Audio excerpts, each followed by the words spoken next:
Whoa. Oh, whoa. I don't have anything up right now. Oh, whoa.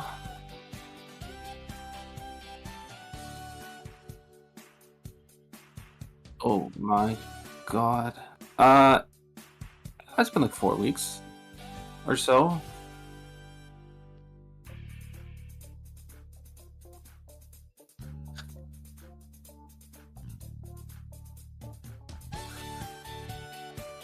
My favorite pony this week is a Spike. Rarity.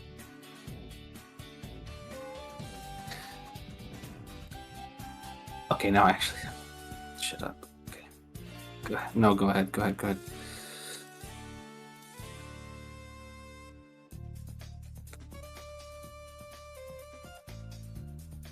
Uh-huh.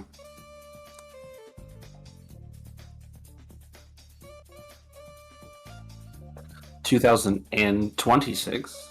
Oh my god, you don't have your mic on again. My mic is ready now. Hi, every pony. I think you've done this every single time. It's because OBS resets my mic settings every single time. Let's try again. Let's start from the top. From the Start top. the whole thing over again. Hi, every From the top. pony. Welcome back to Horsin Around a Fudge Magic Retrospective.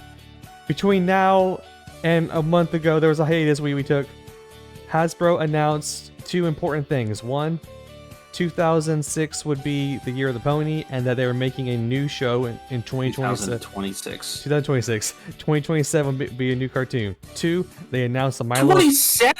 Yeah, a new Are show... we 2 years for a new pony cartoon? Yes.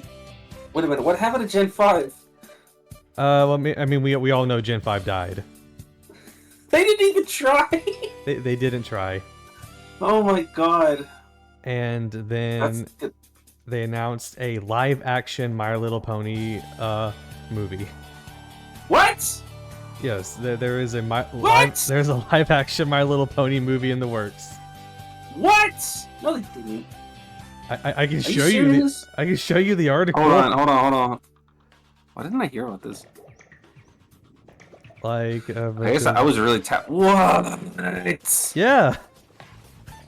Ugh. Live action movie in the works. MGM Studios? From- Oh my god. From Amazon. Oh, why? Oh my god. They're gonna adapt the fan fiction of Phoenix Wright in My Little Pony. Oh. They're gonna adapt Turnabout, fucking whatever it's, what's that shit called? I know which one you're talking about. I don't Come on, remember. hold on. Oh, I'm sorry, it's called Elements of Justice. Yeah, the I think. crossover with Phoenix Wright. No, it's called Turnabout Storm. It's called Turnabout Storm. Oh. Turnabout Storm was the one that was like the good one. Elements of Justice is some of the shit. Oh. I know it was Turnabout something. Yes, they're gonna make a live action adaptation of My Little Pony Turnabout Storm. Do you think they're going to No. make, like, live actors interact with CGI horses? Yep. So like Sonic the Hedgehog. Like Sonic the Hedgehog. It's gonna be exactly like Sonic the Hedgehog. Oh. Like, it'll be like primarily a human cast with like a few CGI ponies, like 1 or 2 or 3, probably, right? What are the odds it will be the Friendship is Magic horses? 0. It'll be Gen 1. Oh. It'll be Gen 1. 0%. Like, there's no way that, like, this is, like, when you do a live-action adaptations of, like long-standing, cherished, like, IPs, it's always, like, the earliest possible iteration of it. Like, so it'll be, like, Gen 1. It'll be, like, Gen 1 ponies. It'll be, like, I don't know any of those ponies at all, but it'll be, like, those ponies. And the movie will, like, bomb because, like, nobody knows anything about fucking Gen 1. I know a little bit about Gen 1 because I watched some of those movies when I was a kid, but that's about Who it. was, like, the main character pony of Gen 1? It was like a human girl. Yeah, but, like, who was the main pony? I could not Exactly. I could not be fucked to Yeah, answer that. fucking exactly. Like, exactly my point. like Gen 3 I know was Minty. Yes. Well, sometimes. Sometimes. Mostly Minty. Gen 3 had an ensemble cast. Every movie had like a different lead character in it. Yeah, it'll be like it's like they didn't like when they were making Transformers movies in 2007. Like they didn't adapt the most recent adaptation of Transformers. They went straight to Gen 1, right? It'll be the same thing here. Yeah. Okay, what are the odds the new cartoon will be a reboot of Friendship is Magic? Gen 4, like Gen 4.5. Like wait, we already did that one. Gen 6 will be Gen 4, just a continuation of. I think it would be fine if they did with Gen 6 what they were too afraid to do with Gen 5, which was to make it a continuation of the world of Friendship is Magic. Rather than like a soft reboot that vaguely referenced it. That seemed to have implied that it took place after some sort of apocalyptic event that killed everybody in Friendship is Magic. They explained it in the Gen 5 comics. Oh, fuck off. That Twilight literally decided to steal away all magic. Why? I don't know. And then everybody died? And then everybody died, age? and the races God separated. God is no longer among us. Among us. Like, when in Twilight's time, God was one of us. Like, God was, like, there with us. But in Gen 5's time, like, there was no living God. In fact, the existence of Twilight Sparkle was debatable at best. Yes. We're not here to talk about Gen 5. We're here to talk about Anyway, we're Gen going to talk 4. about Gen 4. Oh, boy. Yeah. How does it feel to hit the halfway mark of Season 1? Oh, wow, we're already halfway done, huh? Feels good. Feels good. This is a solid batch of episodes. 13 through 15.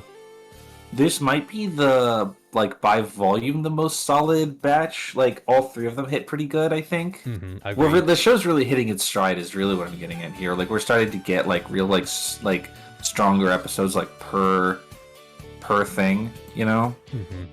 Like, per whatever. Per group. Not like these are supposed to be grouped like that at all. I would say that all of these episodes are pretty iconic for very different reasons, actually. Maybe Feeling Pinky Keen isn't a very good episode, but it certainly was talked about, I suppose. Listen, it was the first Twilight episode. I needed it. Ugh, God, was it? Oh, God. Well, it was the very first Twilight episode. Oh, boy. Rough start. Rough start for that, huh? The religion episode. Yeah, a little bit. We're gonna talk about that later when Lauren Faust swears on her life that that's not what the episode was about. We begin with Season 1, Episode 13, Fall Weather Friends. Why does this take place after winter wrap-up? I don't know. Don't worry about it. Written by Amy King Rogers, by the way. This is the first ever Butch for Butch cartoon recorded history. That's right. This is the first real Apple Dash episode, I would imagine. Yes. I think we've been like building up to this episode. I think we keep talking about it like ahead of time. And this is ground zero for Apple Dash. This is ground zero for Apple Dash. We begin with Rainbow Dash and Applejack just doing what their dynamic is and competing against each other. Just to do it, you know, just for the love of the sport, really. Just cause they feel like it. They're throwing horseshoes at a thing. Now, what is a horseshoe for in their world? I mean, I guess. Do they wear those? I guess footwear. But do they wear those? 'Cause they don't have they don't wear horseshoes. We see their hooves quite a lot, as a matter of fact. We do. There was no way to say that without sounding weird. And they don't wear horseshoes. You know, in Uma Musume, they do wear horseshoes. Yeah, they do. The equivalent of cleats? Maybe that's true. You know what? That's literally what they are in Uma Musume. Yeah. So let's go with that. It doesn't really matter. Let's not think about it too hard, as a matter of fact. Speaking of this entire episode, like, this is the Pretty Derby episode. Stop it. There's they use the phrase "hold your horses" like at least twice in this episode. Yeah. Like, what does that mean? What does that mean to you? What's a horse? It's like us saying hold your persons. Hold your monkeys. Like, what's a horse? They're not horses, they're ponies. The species is called pony. What is a horse? Anyway, and they get competitive. They start just escalating until eventually Rainbow Dash goes, "I challenge you to an Iron Pony competition," which is a thing that she just made up. She just made it up. Which is a riff on the real world athletic competition called Iron Man. Yes. But it's the way that they describe it in the episode seems to be that Rainbow Dash just made that shit up on the spot. It's like Iron Pony. I was like, what the fuck is that? And then she had to explain what it is. Like Applejack wouldn't know. And it's like, okay, this is fall. Applejack would be it will be harvest season. Rainbow Dash. Maybe it was her day off. You know, maybe it was her day off.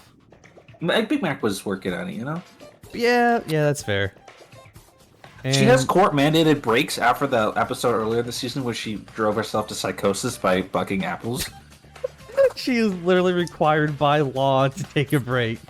Like the mayor made like a mandate in local local court shit. It's like Applejack needs to have at least like 2 days off a week, or we're all going to be in danger.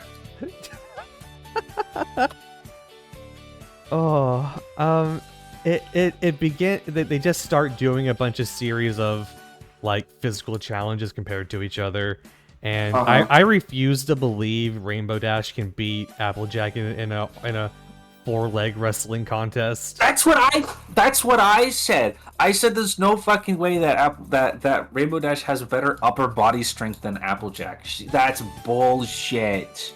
There's no way Applejack would win at hoof wrestling. I mean that Rainbow Dash would win at hoof wrestling. I refuse to believe that. Like, Rainbow Dash is built for speed, Applejack is built for power. She is a fucking earth pony. She's out there bucking shit. Like, that requires full body strength because you have to balance on your forelegs to do that. And like they Rainbow Dash is a flyer. Her bones are made of paper. She's literally half bird. Bullshit.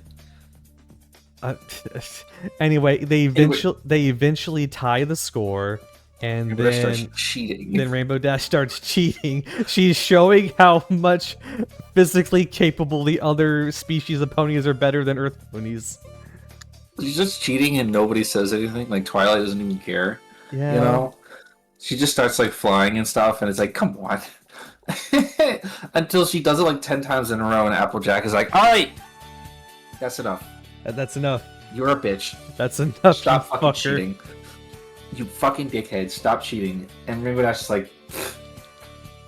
I like that Rainbow Dash is smart enough to be like, it's not cheating because it's like part of my physiology. Like, you didn't tell me I couldn't fly. Yeah, she's like, you didn't say I couldn't fly, and Applejack is like, I expected that I wouldn't have to say that because you fucking like compete fairly. But to be fair to Rainbow Dash, those wings are part of her literal physiology. Asking her to handicap herself to be on Applejack's level is cheating in Applejack's advantage, I think. I think. I'm not gonna say that because I like Applejack better than Rainbow Dash. Yeah. But like, if I wanted to make that argument, I would say that making Rainbow Dash, like, not allowing Rainbow Dash to use her wings is as much of a disadvantage as it is to ask like Applejack to like not use her back muscles. Like, it's all like it's part of her body. Like, it's not fair to tell her she can't do that. That's a totally different conversation. It's a totally different conversation. Like, I'm always on Applejack's side, so yeah, I am always on Applejack's side. She is never wrong, except that one episode she's was never wrong and never has to learn anything. Exactly, she's the best. And then it escalates to, all right, tomorrow is the falling of the leaves, which is a race where they manually run so hard they make all the trees shake off their leaves. Isn't that cute? I like that we have a little variation on winner wrap up. Mm-hmm. This world is fucked. It's so fucked. It is governed Leaves by... don't even fall off the trees by themselves? That's crazy. The cycle of decay is governed by these horses. Uh-huh. It's crazy, right? Oh. They are all powerful. Also, before we get into the race, I wanted to say there's a couple of times earlier in the episode where Rainbow Dash gets looks weirdly nervous about the idea of the whole thing. There's when it's weirdly uncharacteristic for her. She's sweating bullets at one point because Applejack goes first and does something really cool. She's like, it's weird. It's not what she would do. I don't know why she did that. They didn't nail her character down as a full-on egotist yet. Yeah, I guess she's not quite. She maybe she just got big dogged. She just got scared of being big dogged by Applejack. I don't know. It happens. She knew if she lost, she would have to bottom that night. There's it's a one-time thing where she got really humble about it for 2 seconds. I was like, that's not what it. Fucking Rainbow Dash, actually. That's not Rainbow Dash. Rainbow Dash is always 100% hyping herself up. She's got to buy in her own hype or she'll stop moving and die. She's like a shark. She's like a shark, except for her ego. If she stops hyping herself, she'll pass out. Yeah, so they both sign up for the race to prove who's better at being in a race, even though one of them is a professional well, I guess she's an amateur athlete technically at this point. She's not she's not a real Wonderworld yet. She technically has an office or a factory job still at this point. Yeah. She's not a professional athlete. But she does literally tie Rainbow Dash's wings to her fucking flank and is like, don't even try that shit. Don't even try to fly. Now Twilight we enter. No, go ahead. And then Twilight comes up and it says that she's also going to run in the race, and they spend a whole minute just shitting on her for it. She read a book on how to run. Her, just really fucking laying into her. She's like, "Hey guys, I'm here to have fun and do this." It's not even a race. It's the equivalent of running a marathon for charity, right? Nobody else is taking that shit serious except them because they're having their own little lesbian competition going on. And Twilight rocks up and is like, yeah, I wanted to, take place in this beautiful tradition, this beautiful Ponyville tradition, and they just fucking lay into her for 2 minutes. Racing? You dumb egghead ass bitch. Get the fuck out of here, brother. You can't fucking run. Would you read a book about how to run, you fucking idiot? Just for 2 minutes. I did actually. We've established earlier that Twilight is not physically the most strongest capable horse. She's a very nerdy, wimpy nerd thing. I think they made that scene just to there's a couple of points in the episode where they have a little moment of levity where Applejack and Rainbow Dash will be on the same page, just to let probably just to let the audience know that they're not seriously beefing, they're just kind of caught up in the competition of the whole thing. Yeah. And I think that's one of those moments where they just put aside the fact that they're butting heads. Just shit on Twilight? Fucking shit on Twilight for no reason. It's like Applejack's rivalry, for lack of a particularly better term, with Rainbow Dash is way different than the way that she butts heads with Rarity, because her and Rarity actually don't, well, they do now, but they actually didn't get along, and they still kind of legitimately piss each other off. But with her and Rainbow Dash, it's just fucking ego. It's just fucking hormones, It's just because they're too alike, if anything else. Yeah. They're too much alike. So obviously, Rainbow Dash is a front runner sprinter. Applejack is a power pace chaser. They're both kind of front runners, really. Yeah. Maybe she's a pace chaser. But she doesn't. Neither one of them want to give up the lead, so they just kind of screw each other into the lead the entire time. And Twilight And is a wit-based stamina late surger. she is in fact an end closer, Yeah. which is that she can serve stamina the entirety of the race, and at the Yes. very last leg, she just blew through it. Using Except all you don't see her do it on. You don't see her do it on camera. activating all her skills. Just like popping like 6 skills on like her ult and just blowing through to like 5th place, Yeah. Oh, and and that's all she got. They didn't for even say who won the race. they did not. Funny. For the rest of the episode, it is just them running the race and both of them thinking the other cheated. Yeah, I wrote, why is there a fucking rock in the course? Didn't anybody check this shit beforehand? There's a whole tree stump in the middle of the course. Did nobody saw that? No. They didn't check the course beforehand? Applejack trips over a rock and then is like, that fucking bitch, fucking Rainbow Dash tripped me. She threw a rock at me. Twilight's like, you tripped on a rock, stupid. And she's like, oh yeah, sorry. Yeah. And then the same thing happens to Rainbow Dash. She's like, that bitch Applejack tripped me. And Twilight is like, no, you tripped on this tree stump. And she's like, no, I didn't. No, I would never trip unless it was someone else's fault. Like, she literally shows her like the tree stump. It's like, look, you tripped on that. And Rainbow Dash is like, no, I didn't. It just keeps escalating from there. For like no reason. They start doing Looney Tune shit to each other. Yeah, they start doing Looney Tune shit, like changing tree signs and like fucking like throwing shit at each other or whatever the fuck. And then they just start hitting each other. Throwing bees at each other. Throwing bees at each other, putting molasses in the fucking track and stuff. It's really funny. It's really good slapstick.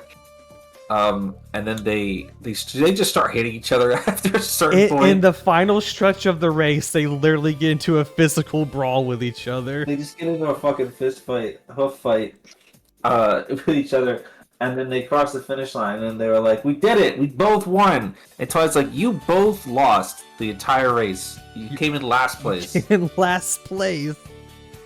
I came in 5th. And then she explains her fucking stamina conservation and chaser, the late surger thing. Yeah. And they're like, wow, that was really piercing. And then Princess Celestia shows up. God herself shows up. And he was like, hey guys. And they're like, oh my god, I'm so sorry you had to see that. I'm so sorry I had to see that. And she's like, it's cool, I get it. I like that line from Celestia where she's not like upset with them or like disappointed or whatever. She's like, I understand. It happens. I get like it. I know that she's like watching them like just straight up punch each other in the face. I was like, yeah, me and Luna used to act like this. Me and Luna did the exact same thing. They still act like that actually. They do. Yeah, me and Luna did this like last week. We just got into an argument about something and just ended up just like hurling celestial bodies at each other, We literally It is what it is. listen. We have to take this where no one else is, Vegeta. Yeah, there's like you look up at the moon and there's like fucking nukes going off on it. Like, oh god. Well, Celestia and Luna had a disagreement over what to have for dinner. they're fighting again. Also, there's running commentary in the episode by Pinky and Spike. Yes. And the joke of that is that Pinky just keeps saying dumb shit, and Spike is like, Yeah. Pinky talks about making them dogs slippery. Talks about eating slippery hot dogs. Yeah, I know. She talks about eating slippery hot dogs. And Spike was like, okay, that's cool. Can we talk about the fucking race, please? She also says My Little Ponies in the episode. She does say it directly. I was like, wow, she said the thing! She said the thing! Twilight says that a lot, doesn't she? When she's like a teacher later in the season, I think she says it every time she addresses anyone young. Celestia also says it a lot. Oh yeah, so she got it from her. Yep. It's really funny when they do that. And the lesson of this episode is don't get caught up in the spirit of competition. Don't be stupid. And then Celestia's like, because you dumbasses were so busy trying to fuck each other, you didn't even get all the leads. And then like, that's cool. We can just do another run now that we're chill about it. And then they run, and then this like the last shot of them is them like kind of like leaning their heads into each other while they're running, which is like ground zero for like every Apple Dash ship ever. This It's is like that one specific shot. This is, from what I recall, the only major Apple Dash episode. Yeah, I think this is the only time that because like what else can you do with that dynamic? Don't answer that because there's like 7,000 fan fictions that are exactly about what else you can do with that dynamic. But none of that stuff is stuff you can do in a kid's show. Like Rara Jack gets like 4 or 5 episodes. Apple Dash because it's a better ship. I mean, I agree with you. Because it's the superior ship. I'm sorry, Apple Dash shippers, but I agree. I would agree with my co-host here. I do like Apple Dash just fine, of course. It's perfectly fine. It's not like they don't get moments. There's lots of times where Applejack and Rainbow Dash have moments together in episodes. They just don't get the whole plot dedicated specifically to them anymore after this, because I think they just couldn't get. I think they drained the whole tank with this one fucking time. It's like, what else are we gonna do with these characters? I mean, yeah, what else are we gonna do besides them actually getting together in the series finale? Don't worry about that. Don't worry about that. That didn't happen. That didn't happen. That didn't happen. Don't remind me. That didn't happen. We haven't even the fun thing about this podcast is that we haven't even gotten any bad episodes yet. Like eventually, someday we're gonna get there, and it's gonna be a real fucking. The conversation's gonna be a lot different when we start getting to like season 7. I'm not looking forward to season 4. Oh, fuck! That's season when 4 is like mostly bad episodes. That's when it starts stinking. I think we've said this before, but there's a very classical like opinion on My Little Pony, which is that the quality goes up until it reaches season 3 at its peak, and then it fucking plummets at season 4. Yep. And then it sort of plateaus at around barely acceptable to some of these episodes are surprisingly good for like the rest of the show. I think there's very much like 2 eras of My Little Pony, and it's really like the original 3 seasons and every fucking thing else. And I think in the second half, I think that like it kind of peaks around like season 5 or 6. Agreed. And then it just like and then like season like 7 onwards is like not really good either. Like season 4 is probably by volume like the worst season. Maybe season 9 is also pretty bad. I don't know. I don't know, girls. I just recently finished season 8 with my wife, and we're like, all right, we're only gonna watch like 10 episodes of this season because the rest of them are bullshit. that's how I was going on like this like season 7. I was like, I'm not watching this, I'm not watching this, I'm not watching this, I'm not fucking watching that. And I watched like 6 episodes of season 7. I'm like, that season was great. Oh, that's not weird to talk about yet, though. That's a long time. That is at least at our rate, maybe like a year or 2 out. Yeah, something like that. Several months at the very least. Anyway, so that episode was pretty good, I think. Season 1, episode 14, Suited for Success, the first Rarity episode. Written by Charlotte Fullerton. Both songs of this episode were also... The lyrics were also written by Charlotte Fullerton. Yes, this is probably one of the best episodes of season 1, if not at least one of the episodes of season 1. I in terms of, like, the song, obviously, is really what makes it pretty memorable, right? The song, I would say. I would say that... Go ahead. No, I would say like probably most people confuse the episode title, which is Suited for Success, with the name of the song, which is Art of the Dress. Yes. If I ask you what that episode is called, you might just say it's Art of the Dress because the song is like that well known compared to like the actual title of the episode. It's such a good song. It's a very good song. We'll get to that in a minute. It begins with Rarity doing what she does best, and that's making dresses. And with her cat Opal. With her kitty Opal. This is the first time we've seen Opal? Yes. Yes. Buy it now. It's a toy. Buy it. Buy the toy. Buy the toy. It begins with Rarity offering all her friends custom dresses that she wants to make them for the gala, and they all say yes because of course, because Rarity is their friend, and she is a good fashion designer. You might say that she's generous. Yes, you might say that she's generous. Too generous. Mistake number one. Mistake number Offering one. free commission work. Don't do that. Even if they are your friends, give them a discount. Give them a discount. Twilight's got money. She got Royal Palace money. Twilight is literally funded by God herself. Rainbow Dash don't got no money though.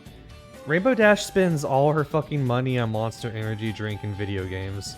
I know her fucking ass is broke as hell, except her house is like really big. Because she can just make her own house out of the clouds. It's also made of clouds. Yeah, that is true. Well, there's no housing crisis in Ponyville. There's no housing crisis. There's no housing crisis in Equestria. I assume that there's no inequality to Equestria.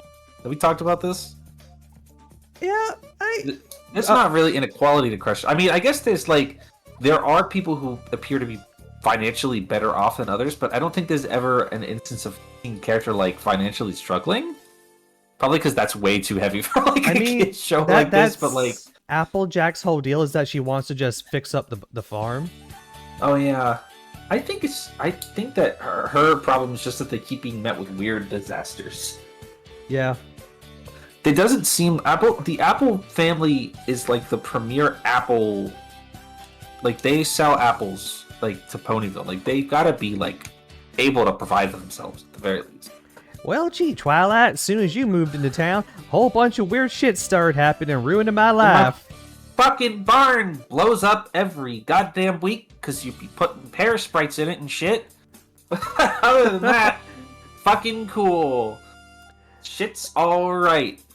I gotta accept it. You know, Celestia could just give them money.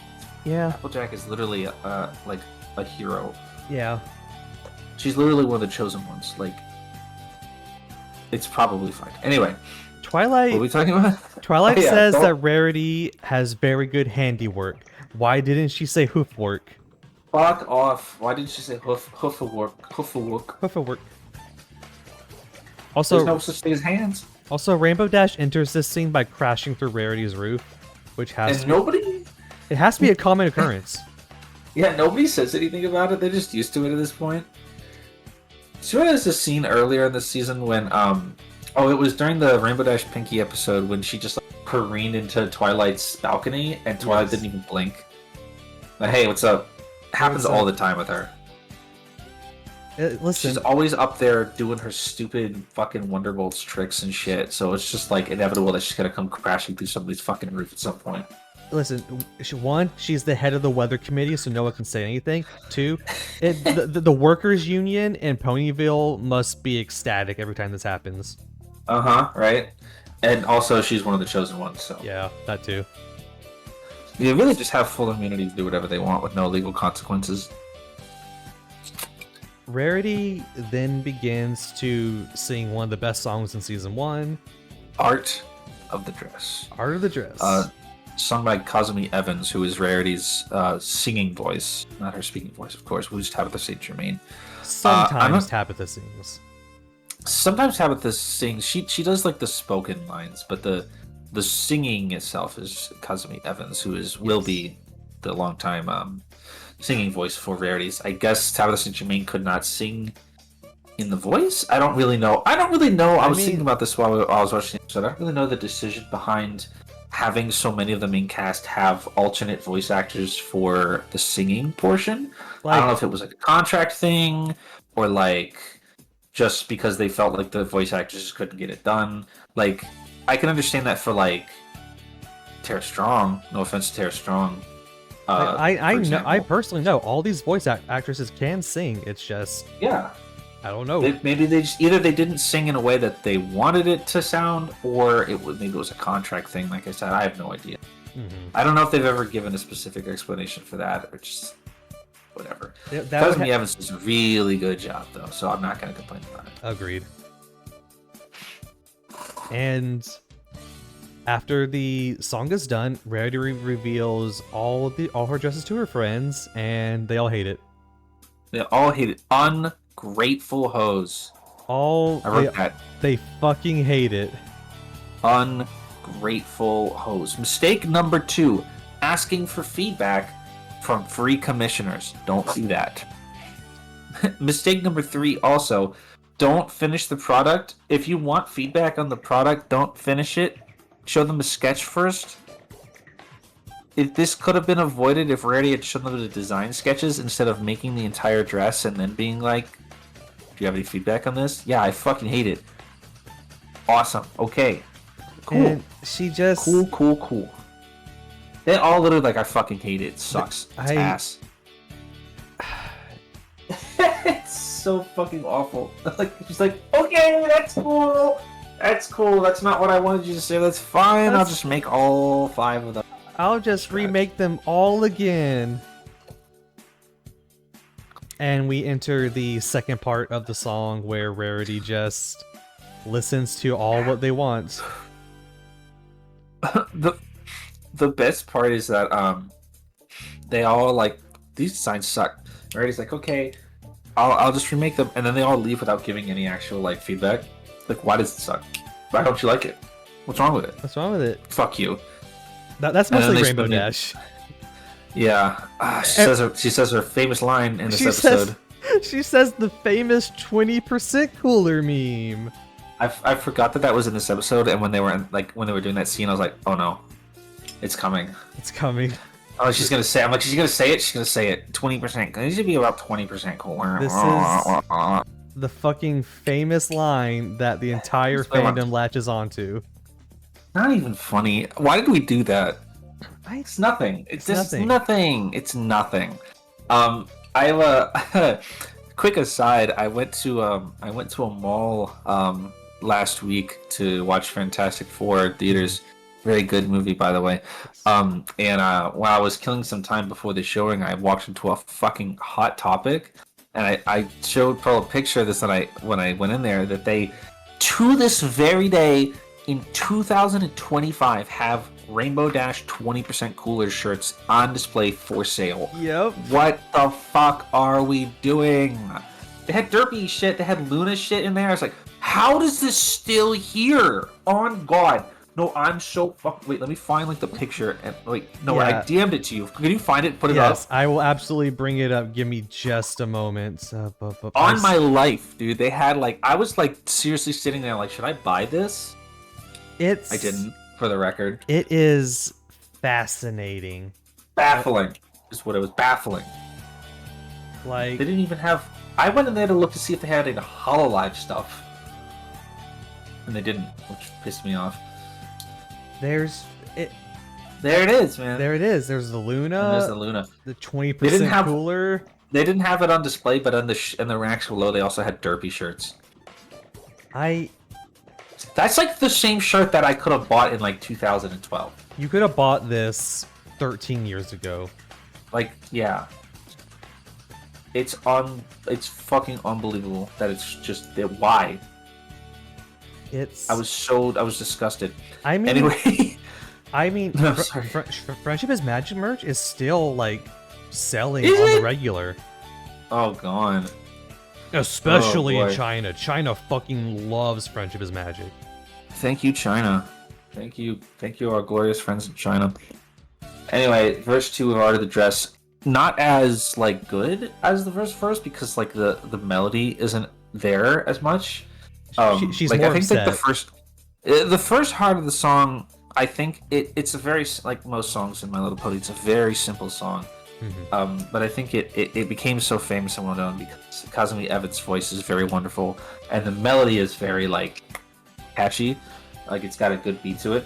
The second half of the song isn't as good or really as well, like maybe as well remembered as the first half. It's still good, like it's still very good, but there's a lot of like interstitial like talking elements to it, and like it's just not as like, it doesn't flow as well because of that. It serves its purpose and I like that it's there. I prefer it to be there than to not to be there. It's just not as like catchy or whatever. Kazumi Evans lowers her voice, like lowers like the like register of her voice as Rarity in this to denote that Rarity is like exhausted. It's kind of sexy. I have it's to agree. Kind of sexy. I have to agree. It's pretty sexy. It's a little sexy. Anyway, Rainbow Dash says 20% cooler, and I put my hand through my point, so I didn't actually watch the rest of it. Fluttershy, like when she complains about her dress, Fluttershy epically owns her. Fluttershy this is every single bit of her dress. That's a really funny joke. Well, she pressures the crux of the joke is that Fluttershy doesn't want to be confrontational or whatever, and so she makes Fluttershy wear the dress, and she's like, "What do you think of it? Like, tell me honestly, what do you really think of it?" She's like, it's fine, yeah, it's fine. I love it. It's fine. It's whatever." And she's like, "Fucking, I know you're lying to me. Tell me the truth." And she like backs her in her corner and like yelling at her to like criticize the dress until Fluttershy's like, "All right, the fucking this stitch sucks, and you did this stitch wrong," and she uses a bunch of like really technical terms, and Rarity's like just like mouth hanging open like. So France exists in this setting. Where is Horse France? France. Yeah. It's probably somewhere near Camelot, I believe. I mean, but Camelot is supposed to be like Horse England. Always thought. Well, France and England are quite close to each other, as you may recall. That is true. Is there an official map of My Little Pony? I think Yes, there is. Let me pull it up. I actually have the map saved as reference for my fanfiction I'm writing. Awesome. Let me get it for you. Do you think France is on here? It doesn't look like it is. Yeah, here is the official map. Yeah, I will put that on screen as well. I don't think France is on here. Niagara. Oh my Falls. god, you're right. Why didn't they name it Prance? That's what it's called, right? Like that's a place, isn't it? Am I making that? That's just like fan fiction shit that I'm just. I think that's fan fiction shit you're thinking of. Is that just say Vancouver? Yeah, that's Vancouver. That's Canada. That's not even a pun. That's not even a pun. That's just Yeah, like Hoover, like Vancouver.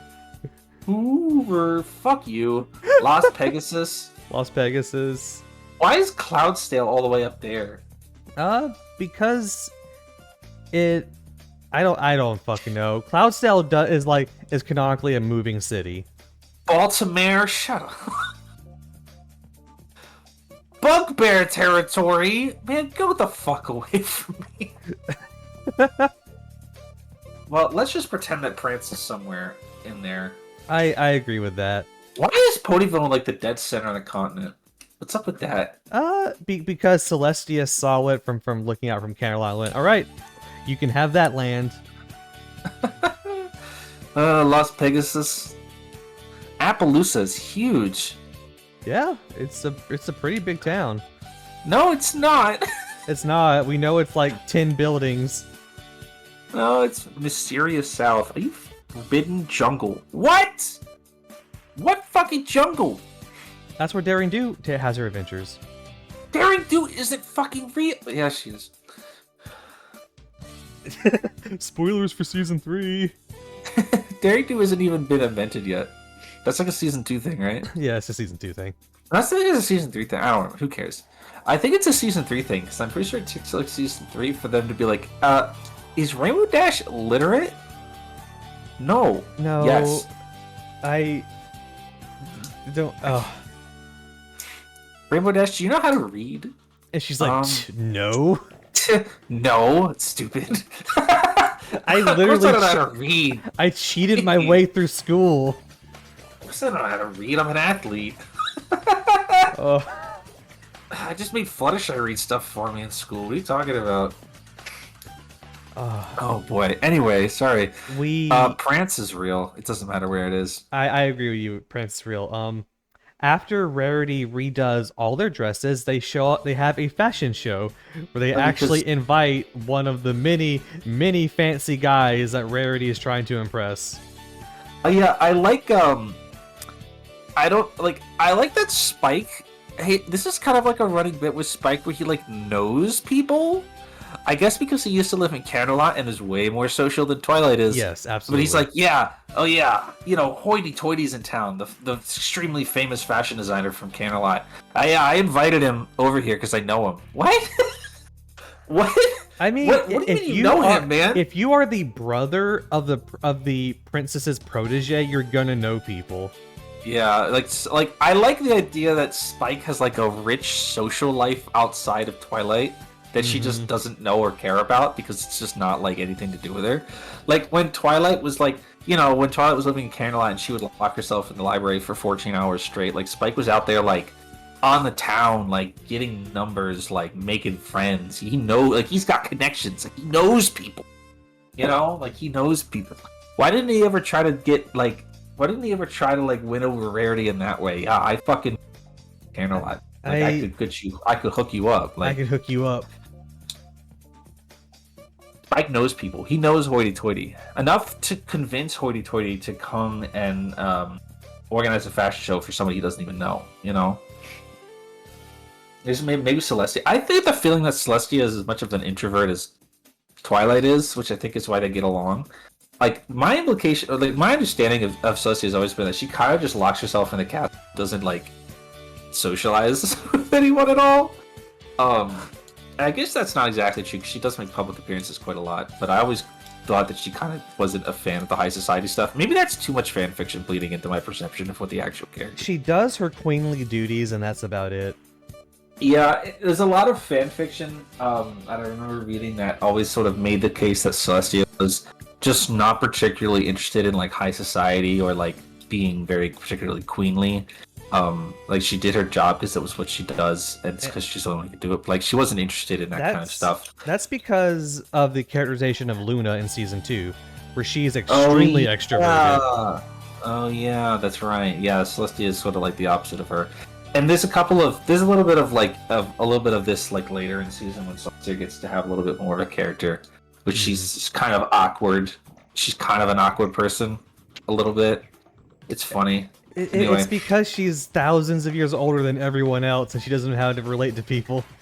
She hasn't been socialized enough. Like after Twilight left, it's just been her and Luna, man. Like, can we get her like a new kid or something? Like she's like losing socialization. Talking to one of her guards, going, "Can we play Goo Goo Babies?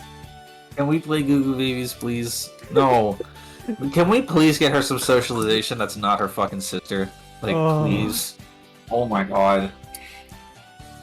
Twilight knows this too, because there's that episode later where like they had the really good episode where they're like, Celestia is a dog shit actress. She's fucking terrible. She is a fucking terrible actress. Everyone's like, we have to tell Celestia that she sucks. And Twilight's like, you're gonna hurt her fifis. And it's like, shut up. She's literally afraid to tell Celestia she can't act. You're gonna hurt my mommy's fifis. Shut up. You can't tell her that. You're gonna hurt her feelings, guys. It's so important to her that she's allowed to socialize. She's gonna go crazy. She's gonna vaporize us. Oh god. Anyway, what are we talking about? Hoity Toity, right? The fashion show reveals that all of their outfits are kind of over designed, bad. Except, okay, hear me out. I really, really love Applejack's. The galoshes? I love her big hat. The big hat's pretty good. I'm gonna be honest. When you get that away from me, just the hat is fine. Honestly, I love her big hat.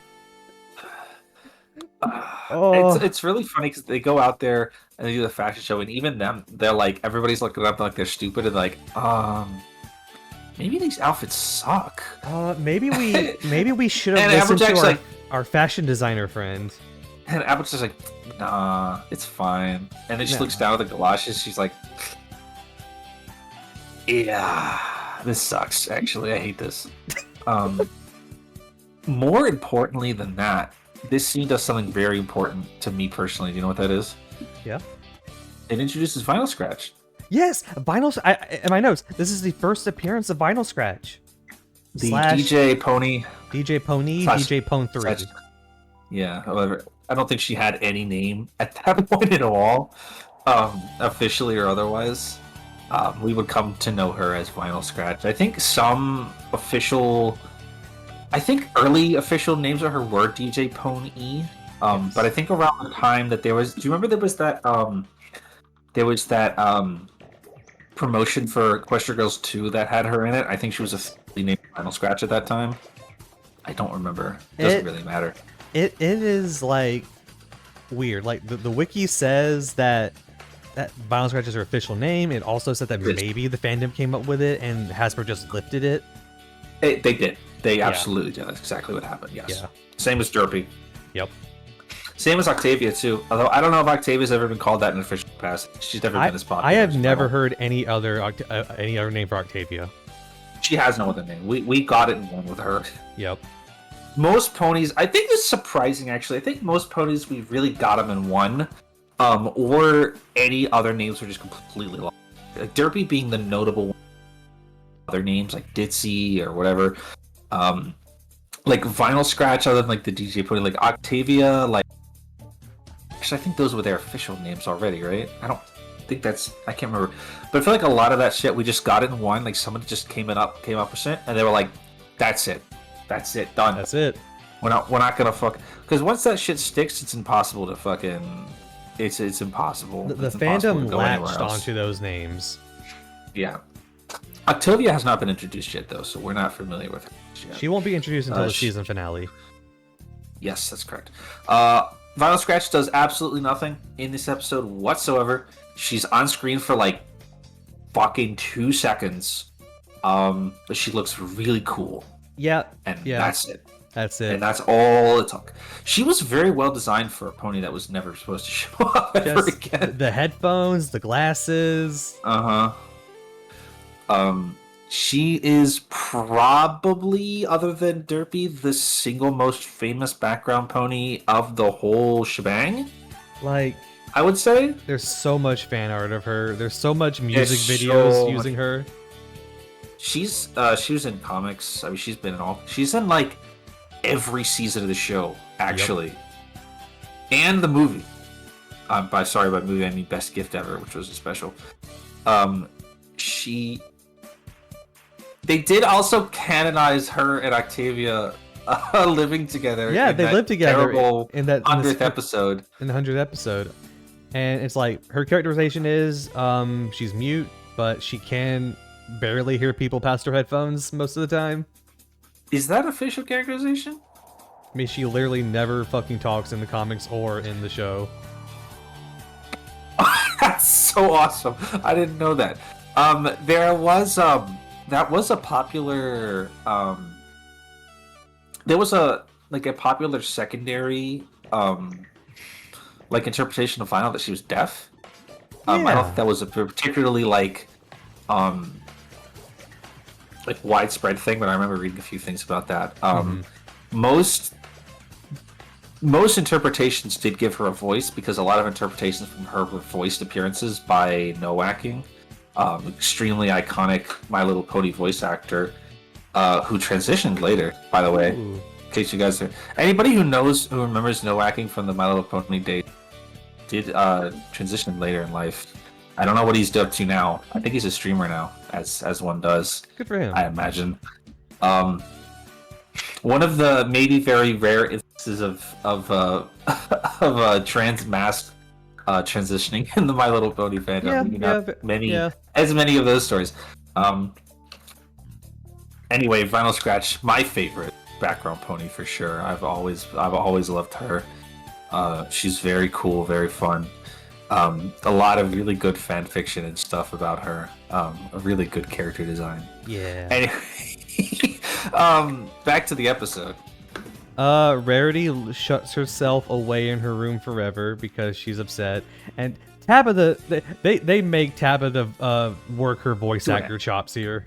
They make her do an accent. They made her do like an Eastern European accent for like half of that bit. It's really funny. They really make her do the ups and downs for it too. It's awesome. Tabitha St. Germain, again, I will always lavish her. Like, she is a great voice actress. Tabitha St. Germain, I'm always on your side. She's so good in the show. I think she stood out in the earlier episodes of the show as being like the first one to really nail her character down like faster than everybody else. Everybody else gets there too, of course, but I think that she really like brought it down like pretty fast compared to everybody else. They told her they told her Rarity sounds like a 1950s movie starlet, and she's like, "All right, I got it. Got it. I got the voice. Perfect." I think at this point in the show, everybody's pretty much using the voice that they're going to be using. I don't. Yeah, they're starting to get into the flow with what these characters sound like. Applejack is maybe a little bit off still. Actually, Ball's maybe just a teeny, not off in a bad way, but like not quite 100% to what the Applejack will sound like for the show. She knows Applejack needs to sound just a bit deeper. A little bit deeper. We're getting there. Like we're like inching towards it, like every line by every line. Tara Strong has definitely gotten to the point where she sounds like Twilight Sparkle and not Tara Strong. Yes. At this point, Twilight's registry is also lowered a bit since the early episodes of the show. Pinky and Fluttershy were pretty much pitch perfect from the beginning, to be honest with you already. And Rainbow Dash is more or less there too. She's maybe a little bit lower than she should be, if anything. I think she gets a little higher. She's a little higher, yeah. Anyway, to get Rarity to leave her home, they literally endanger her cat. They kidnap her cat, throw her ass at a tree, and they get her to come outside, and they're like, "Surprise, Rarity, we finished your address for you according to your, the design that you laid out." She's like, "It's perfect. I love it." And they were like, "We're sorry that we ruined your career." Hey, we managed to get Hoity Toity to come back. And they do a really well animated bit with all the little the transitions and stuff. Is really, Rarity really making him hallucinate all this? Yes. This is her magic? This is her magic making him hallucinate them, doing all these... It's like it's like a really intense light show. Yes. Yes. I assume that's her. Her horn was glowing at the start of the sequence, so I assume that it's her magic doing it? Making them wear all these beautiful dresses that you will see in the season finale, and kids, you can buy these toys later for the fall line release. Yes, you fucking can. They had a 5-pack. Or excuse me, a 6-pack. Yep. Technically 7. 6 Spike was there too, but he doesn't count because he's not wearing a dress. Like, hey kids, you like these dresses? You can buy them. I did. I bought that set. Did you? Uh-huh. Actually, I got it as a gift. Aw. I had that set. Their gala dresses are like really well designed.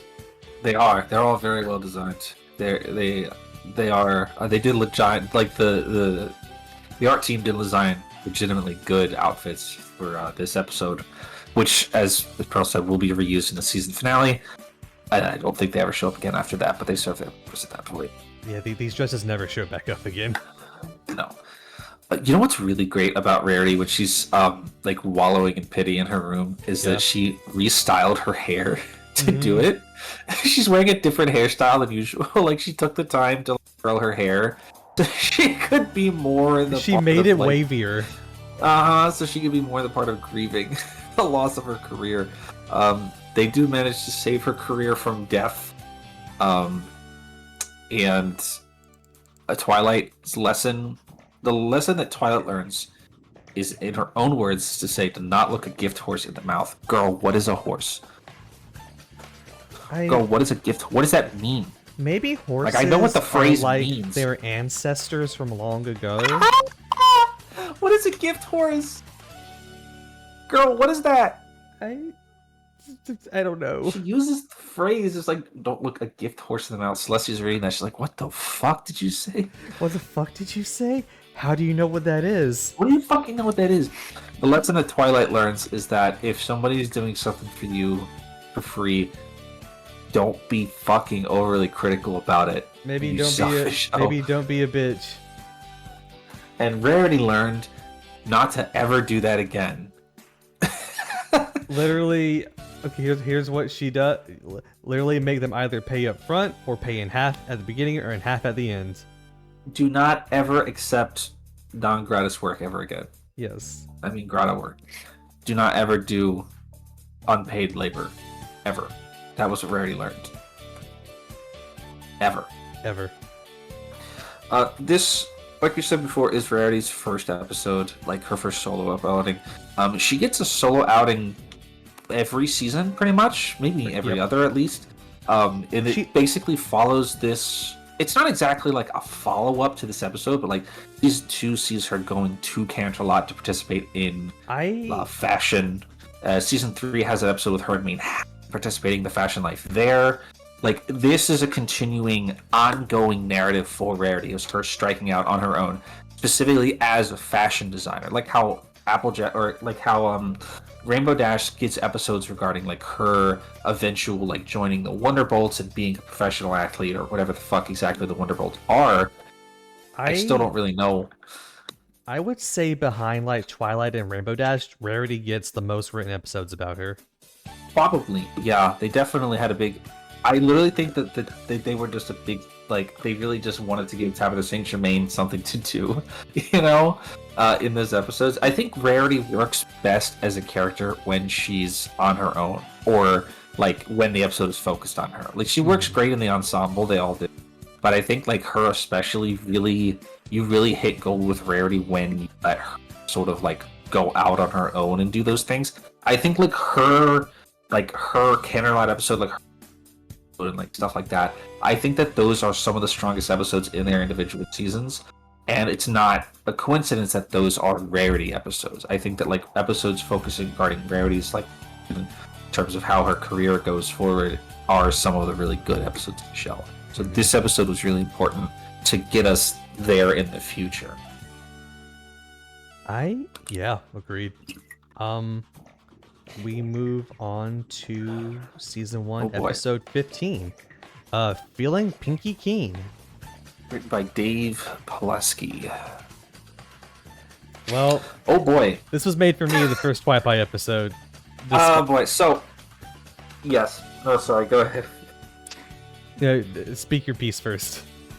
Okay, so the idea of this episode centers around the fact that we are introduced to what's called the Pinky Sense, which is a sort of a weird series of involuntary reactions that Pinky has in response to basically clairvoyance that she has regarding events that will happen in the future, such as things falling from the sky or doors opening, some other shit I don't even remember anymore. When Twilight sees Pinky performing these involuntary actions and then witnesses the effect that happens thereafter, she refuses to believe that this is possible because she doesn't understand how, like, she doesn't scientifically understand how it could be possible, and she spends the entire episode like pulling her hair out about it. Despite being a unicorn in a magical horse world. No, okay, we'll talk about it later. She literally goes on a rant. That specific she gets on a soapbox about it. She literally gets on a soapbox and complains about it. The moral of the story of this episode is that Twilight, actually I don't want to spoil, like, we'll get to that later, but like at the end of the episode, Twilight accepts that Pinky Sense is a real thing, and even if she can't explain it, she does have to believe in it. And a lot of people took this to interpret that this episode was regarding religion or something, especially because the exact wording of the way that Twilight like speaks her lesson at the end of the episode, I wouldn't forgive, or I wouldn't really like I understand that if you would like watch the episode and be like, okay, this is about like God. Lauren Faust has maintained for a while that that's not what this episode is about. Yeah. And that she wishes that she could go back and write it differently to clarify better what the episode is about. What it is about, I don't fucking know. I don't fucking know. I read on the Wikipedia page that the concept, like the basic concept, was like extrapolated out of the idea that like your bones, like your joints ache prior to there being a rainstorm, and like that kind of phenomenon. The problem with that, and I'm sure that's really maybe what the episode's like basic premise was based on. The thing about that is that it's a very scientifically provable phenomenon because of the change of barometric air pressure, yes. Right? Like this is a real, legitimate scientific phenomenon that's easily measurable and has already been proven. But the concept of this episode is that Pinky's doing things that cannot be scientifically observed or proven, which is not what that's about. So I agree with Lauren Faust that this episode was poorly written in the sense that I have no fucking idea what the hell this is supposed to be about in terms of like real life application, quote unquote lesson of this episode.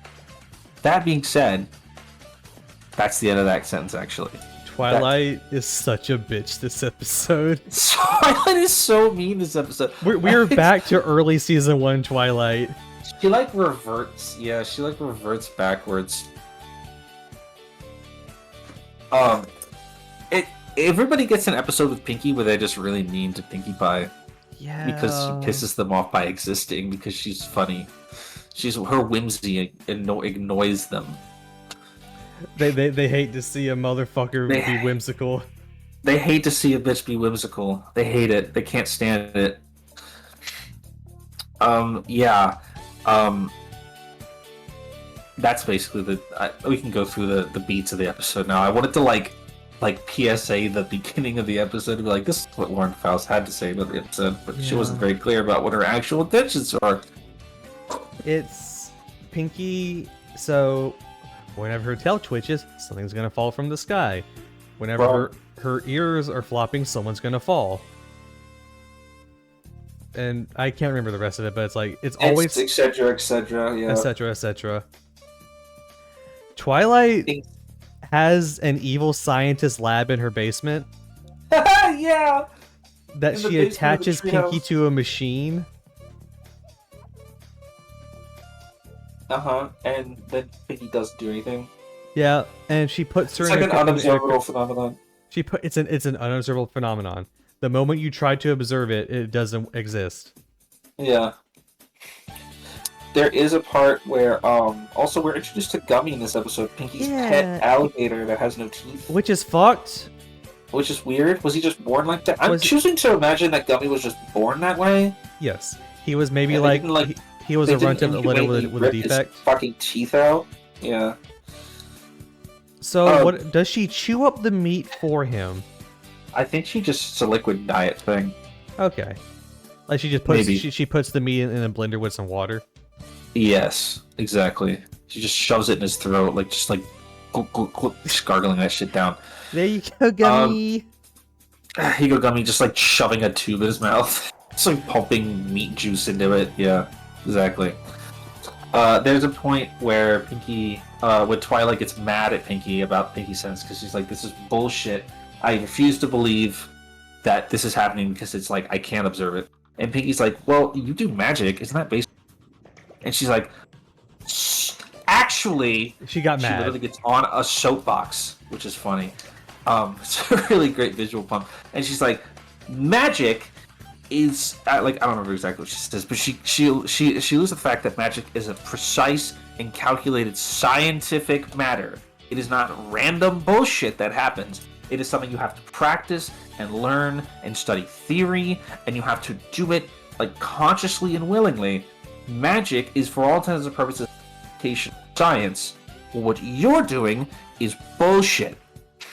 It's like alchemy in Full Metal Alchemist. It's not magic. It's applied science, right? And magic in terms of what Unicorn's doing is applied scientific method for creating effects based on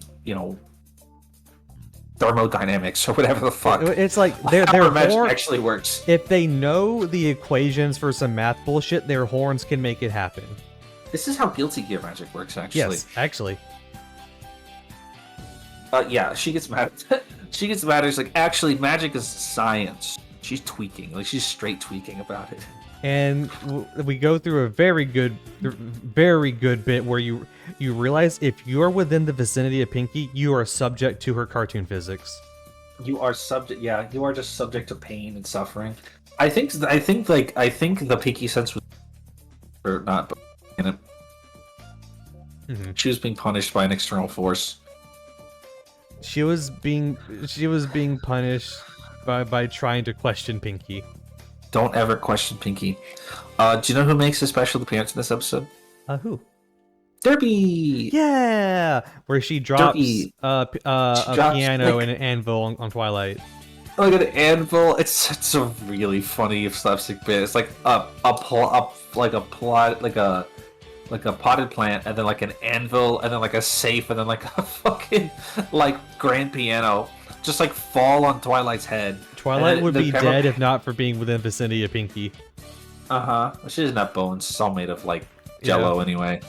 And then it pans up, to Derpy failing to unload a flying like cargo cargo van, wagon, which I guess wagon, I think it's what they call them, which I would have to imagine is what gave us the inclination that Derpy works in mail going forward, which I forgot they made canon.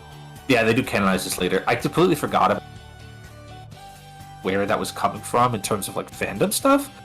And then when I watched the scene, I was like, oh yeah, right, that's where we got it from. Oh yeah. Derpy is intentionally put in the scene.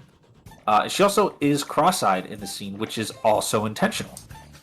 This is the first notable appearance of Derpy where she intentionally drawn and animated with her signature cross eyes, or whatever exactly you prefer that to be called.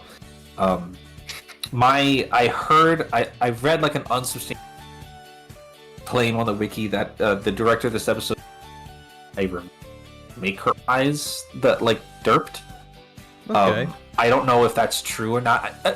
Like whoever called for it, whether like animation teams did it on their own, or whether it's obviously intentional. The first time in episode 1 was an animation because of the way that things worked then, and like that Derpy was like a static shot in the background, like it was just a PNG. This Derpy was animated and moved and was on screen for several seconds and was the focus of the shot. So her eyes looking like that was completely intentional, which does mean this is the first time that Hasbro staff or like My Little Pony staff intentionally made her Derpy instead of just a pony that looks like that. Like there's lots of other times in like this episode or the last 2 episodes where she appeared in crowd shots with her eyes normal. It's like it's Derpy, but that's not like intentionally Derpy. That's just that pony's model, right? This is the first time that Derpy has appeared in an official capacity, clearly in mind being who she would become, which is of course Derpy Hooves. Presuming that even at this point already, somebody on the staff level had already heard about Bronies and Derpy. Yep. They already knew that we existed all the way back in episode 15. Crazy. Which does lend credence to the idea that it was a revision that was made later in the lifespan, or like prior to the episode going out. I don't know how far this episode was made, or like if the entire season was made in one go, or like prior to it airing. But if it was, then that draws credence to the theory that this was a post-production revision that was ordered to do that. Anyway, Derpy. Then Pinky she starts vibrating violently, and she says she's never had this before.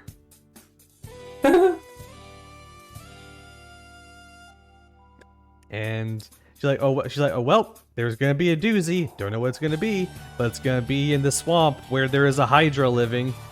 How did she know that part? Because the plot demanded it. Yeah, but how did she interpret that? Like, oh, it's going to happen at this geographical location. What? Pinky sense. How did you know that? Pinky sense. Yeah, it's the Pinky sense thing. Pinky sense will eventually become a thing that they just use to write off when they don't feel like trying to fill in plot holes. They'll be like, Pinky sense. Yep. It's really awesome. So yeah, so they go Twilight, Pinky, and Applejack, because Applejack is there. She just happened to be there. They all go to the swamp to check up on Fluttershy. And there's living in Ponyville sucks. I literally wrote like, is Ponyville just like on the precipice of like the fucking untamed Badlands or something? There's just a 4-headed Hydra monster that has seen a Herculean myth rising from the swamp to devour them. I saw that thing in Kingdom Hearts 2. They need to jump up on the Hydra's back. They could have done it. They could have done it. Like, even aside from the Everfree Forest, it's like Ursa Majors, fucking Hydras. Like, where are we living, man? No wonder the rent here is so cheap. Jesus. The rent here is cheap because they were paid to try and tame the wild around them. Because at any moment, a fucking, like, 10-ton kaiju could just fucking wander into town and kill all of us. Yeah. Just, like, if that Hydra just gets bored and just like, that swamp isn't that far away. That Hydra could just get bored, just wander into town and start eating ponies. Oh. So the rent's like $300 a month, you know, but other than that. Yes, the other We actually regions keep Twilight around to keep the rent low. the monsters here that oh wait, they got the princess's protege in the town. Damn, we can't eat everyone there anymore. Like, they keep Twilight around because they know that she attracts shit. It's literally the equivalent of firing a gun in the air to keep the rent low. Like, Twilight Sparkle brings so much disaster to the town on a daily basis that, like, their taxes, like, like their royal taxes are like lower than ever. Yeah. You know, because they can't justify that. It's awesome. That's why they don't run her out of town. Pabs, there is so much fandom and fan fiction that, like, yeah, there has to be like monster hunters and monster slayers and shit like that. I think it's funnier if it's just Ponyville. Yeah, it's just Ponyville. Nobody living in Manhattan has to deal with a fucking Hydra, because they don't live in a swamp that has a Hydra in it. Yeah. Just one Hydra? Is it just like, are these just like ancient creatures left over from the dawn of time before ponies colonizes isn't the right word, like before, like, okay, like we literally know the history of Equestria when pony came to this land from parts unknown to like settle the land. Like, is like the Hydra and like the Earth. Yes. Every monster the dragons and stuff. Every like monster we see in the show in season 9, they're like, yeah, these are all the spawn of a guy called the Father of Monsters. That's not fucking true. Is that? Are you serious? Yeah, season 9 they reveal this. Oh my god. Well, okay, whatever. Fine. So they're not even like part of the ecosystem. They're literally like foreign entities that don't belong here. It's like that Hydra shouldn't be there. It's fucking with the ecosystem. That's an invasive species. Don't worry about it. Right? It's an invasive species made by a demon. Like, that's not... They gotta kill that thing. They kind of do. They kind of do. No, it just fucks off. They don't do anything to it. It never shows up again. The Hydra never shows up again. Off camera, Twilight, like, after, you know, the thing that's funny about like these early seasons is like they have to like run away from stuff like that. If this was like, she would have blown that fucking thing up, dude. If this was like, season 3, post Alicorn Twilight, she would have blown that thing to smithereens. She would have blasted it with her Kamehameha beam. Yes, like season 5 Twilight, she'd have fucking like Ultra Instinct blown that shit apart, just fucking on the spot. Just turned around and just fucking atomized it like Goku. Rainbow Dash would have just done a sonic boom right through it. Like, off screen, they went back to that Hydra like later when Twilight was stronger and just blew it up, you know? Just fucking, just annihilated that fucking thing. It's a hazard. It's a hazard. It is a hazard. It shouldn't be there. They should have just, well, I was gonna say they should have blown up the Everfree Forest. The Everfree Forest is actually natural. We have to leave that alone. The Everfree Forest is something they cannot control. They could have just blown it up, though. They could have just nuked it. Except that Zecora lives there. Except Zecora lives there. That's her home. If they could have convinced Zecora to like move out of the Everfree Forest, they would have just nuked. Oh, probably. Except that probably would have something evil would have happened if they did. They would have blown up the Everfree Forest in like a demon. It would be like, actually, the Everfree Forest was like that because it was a giant seal on the most powerful and evil demon ever. Don't worry. That literally would have happened. I'll write. Don't worry. That fan fiction's probably out there. I'm literally writing the comic books for them at this point. Yeah.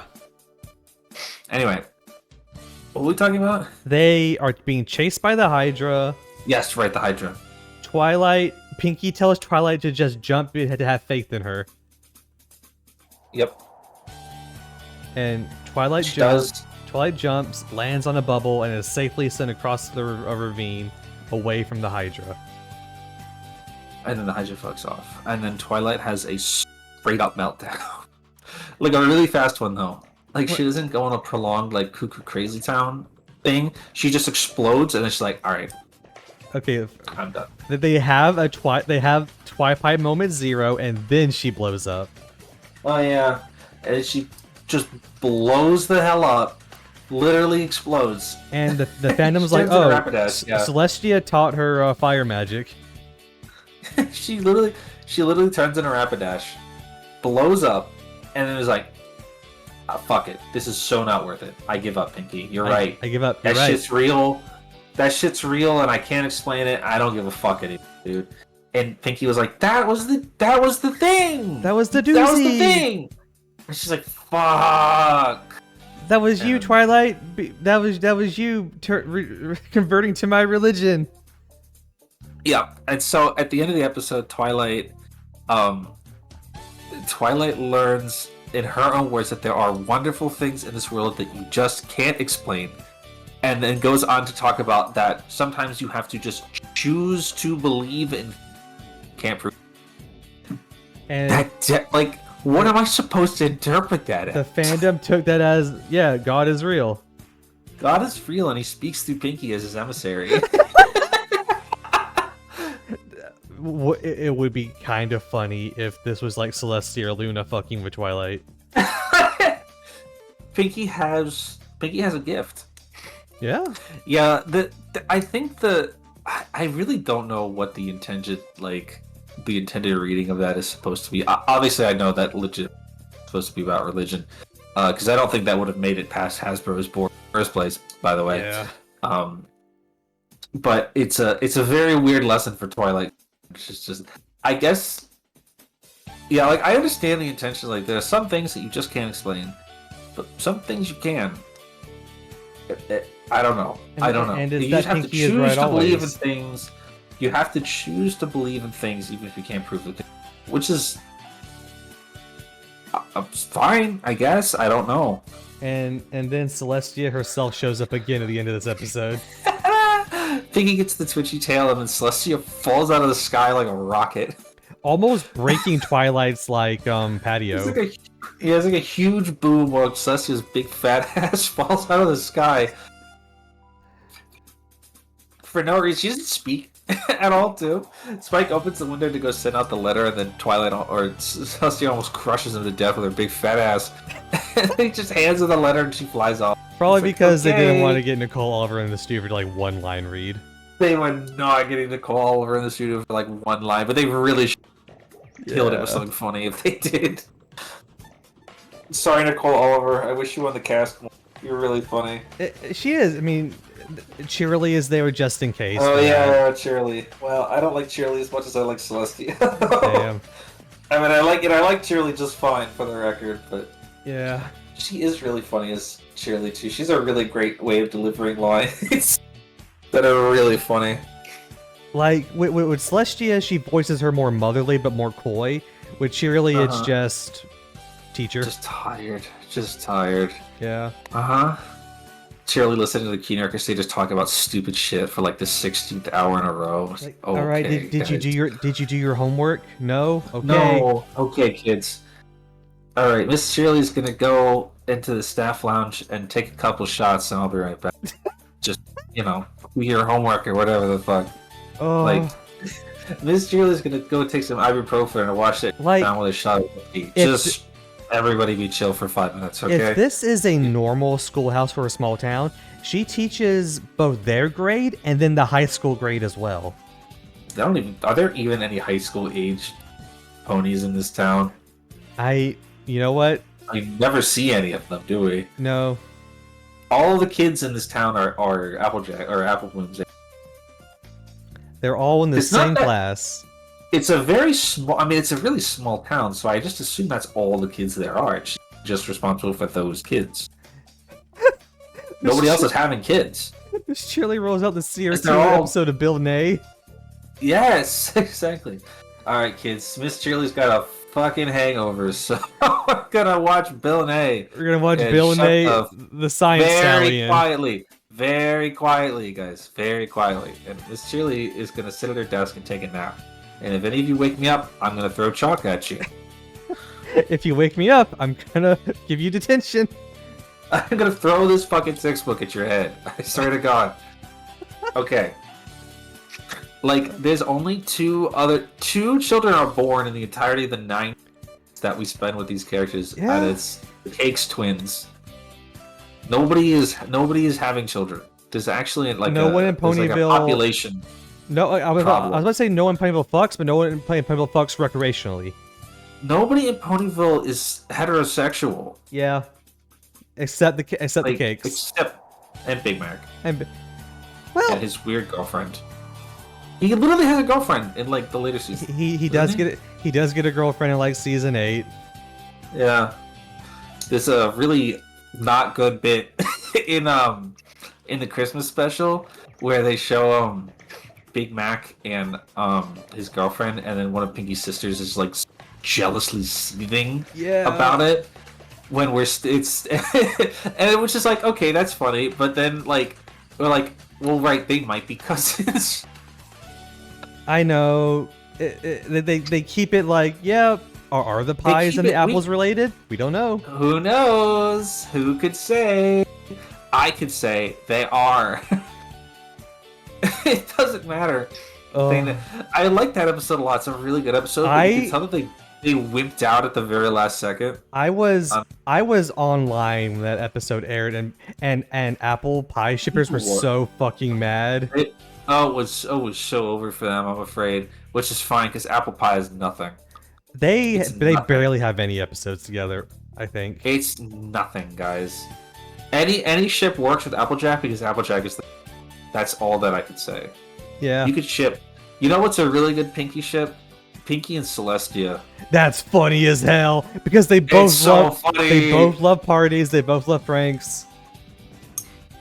There was I don't ever think it got really big, but there was a couple of people who were really funny idea. I think any ship of anybody with Celestia is funny because eventually you have to confront the fact that it's like, Twilight, I'm fucking your mom, dude. Celestia fucking Twilight's mom to become her other mom? Yes. Like, hey, Pinky, what's going on? Hey, Twilight, I'm fucking the princess. I'm fucking the princess. Mom, how do you feel about that? What? Yeah, I'm fucking your mom. Twilight, how do you feel about me becoming your mom? I'm never gonna call you my mom. Don't. I'm older than you. Don't fucking do that. Which is only as funny, or maybe slightly less funny than the idea of a big ship around some time was Twilight and Luna, and I thought I remember that. Really funny for Luna to come to Celestia and be like, "Hey, I'm fucking your student." Yeah. And that's how they have their fight on the moon. I'm fucking your student. What? Yeah. You bitch. Come on. Which also gets a little weirder when they become related after season 2. Well, you know what? I don't think anybody thought about that. No one cared that by royal family they became related. That doesn't matter. If anything, them being royally related just means that it's even more applicable. Yeah. They're not related by genetics. They're related by like law or whatever, by the decree of God. Yeah. The royal family of Equestria is fucked. Twilight. It's just as funny as Twilight's brother fucking her babysitter. Her babysitter that is also a deity. Well, she wasn't a deity at the time, I guess. I don't know what's the timeline on their relationship. Did they get together before she became a god? They got together after she became a god. Oh, it's still this. The fact of the matter is still that he was banging her fucking babysitter. Oh. Hey, Twilight, it's me, your brother. Yeah, it's been a while since we've seen each other. Hey, do you remember your babysitter? Yeah. You do. That's great. Cool. Well, she's a god now, and also we're getting married. Crazy, right? Insane things. Hey, insane. Why was season 2 so fucking insane? Shining Armor literally putting his hooper on Twilight, so it's like, hey, think of this. Hey. You're gonna be related to Celestia now. And she goes into a panic spiral over that. Oh, yeah. Nobody actually ever said that to her. Because of her already weird relationship with Celestia. Yeah. Nobody wants to tell her that. Well, yeah, no, I guess that's true. Oh god, that's horrible. Yeah, this show is so... Oh, that's by law they're related. Yeah, so at the end of season 2, Celestia and Luna become Twilight's aunts. Yes, because they are They some way related to they Cadence. they are Cadence's aunts. Oh boy. And where's the rest of their family tree? Who are Cadence's parents? They are the ruler. Well, she is a descendant of the rulers of the Crystal Empire. Yeah, but who gave birth to her? I don't know. They never talk about them. Exactly. You know, we're lucky that Twilight even has parents. Oh wait. Recently, a Cadence origin comic came out. So What? Recently? yeah, like this year. Jesus. I'll have to read it. Oh boy. There was a light novel about her of the time period when she like transitioned into being a god. But I didn't read it. Yeah. 'Cause who would fuck read shit like that? Mm. All right. Oh, we should probably transition into the fandom part of the episode, huh? Yeah. We can take a small break right here, and then we'll get We'll take a into small it. break first, and then we'll get into it. Yeah. All right, we'll be right back, guys. See you in like 3-5 minutes. Yep.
All right, Chad, I'm back.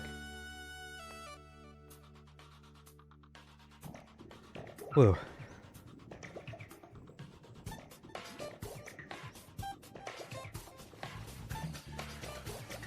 Okay. Okay. Sorry. You're all Let's good. go. If All right, fandom report. Fandom report. So during What do you got for me? between the end of episode 12 and episode 13, there was a actual almost like 3-week or 4-week long hiatus. Yes, which corresponded hypothetically with, or helpfully with when we took a break as well. Yeah, I have the exact Equestria Daily page just for you, where this hiatus Oh. ended. Very good. Which wasn't much. Like, let's see. Not a lot going on for these weeks. Why can't I hold all these apples? Yeah, scroll down and you'll see an age poll result for how old are you for people Oh visiting my Equestria Daily. God. 26. Yeah, do you want to put that up on the screen? I am right now. Just a Thank you. moment. Da-da-da. So, Sethisto ran a poll for, like, how old are you when you're visiting my blog? And a majority of bronies were under 20. Oh boy, yeah, that's what I'd expect. High school, early college age. Yep. I like how 26 plus is the highest it goes.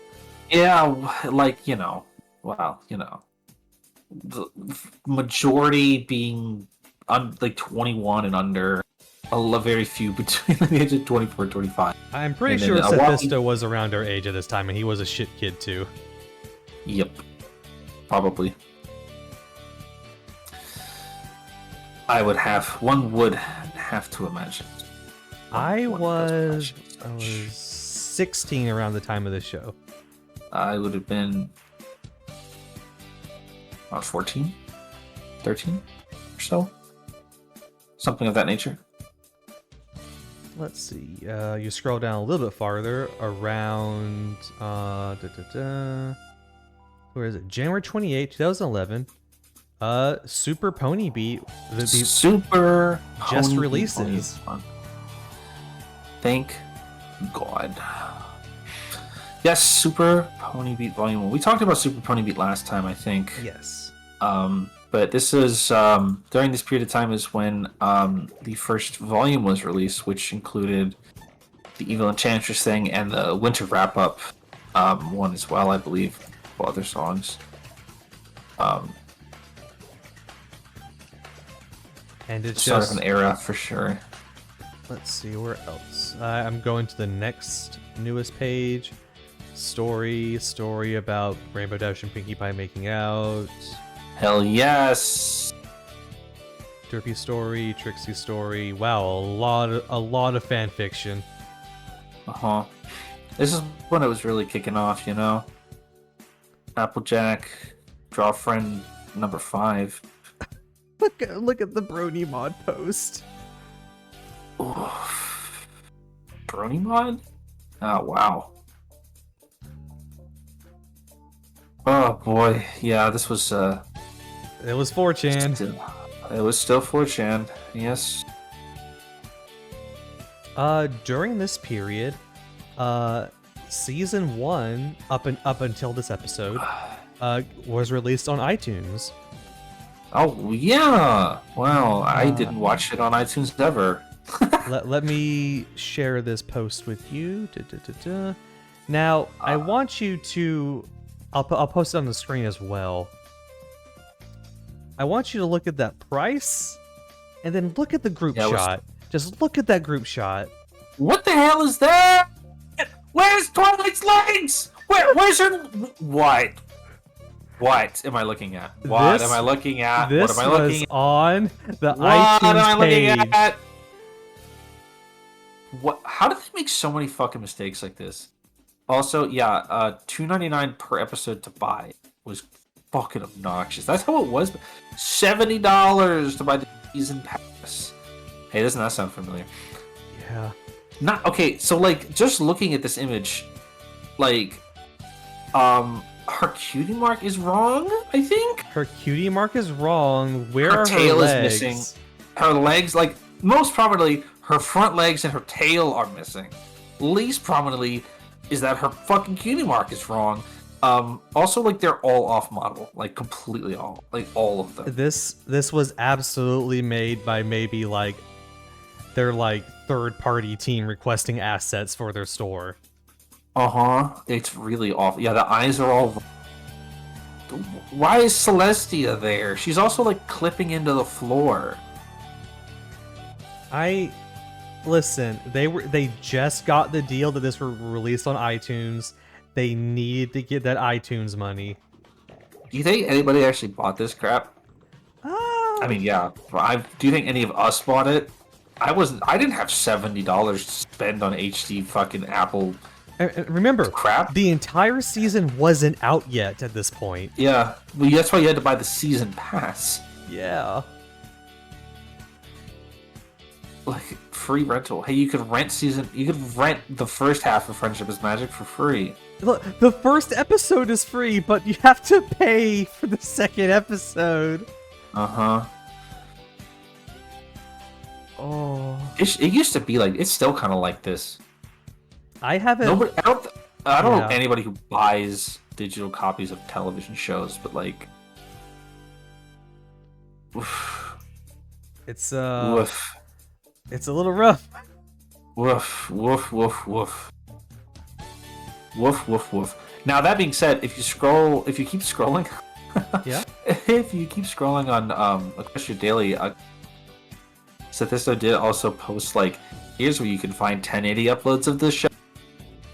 They're gone now. Oh, they're super gone now. But I remember like when I was doing this stuff, when I was watching the show, I would YouTube download that motherfucker.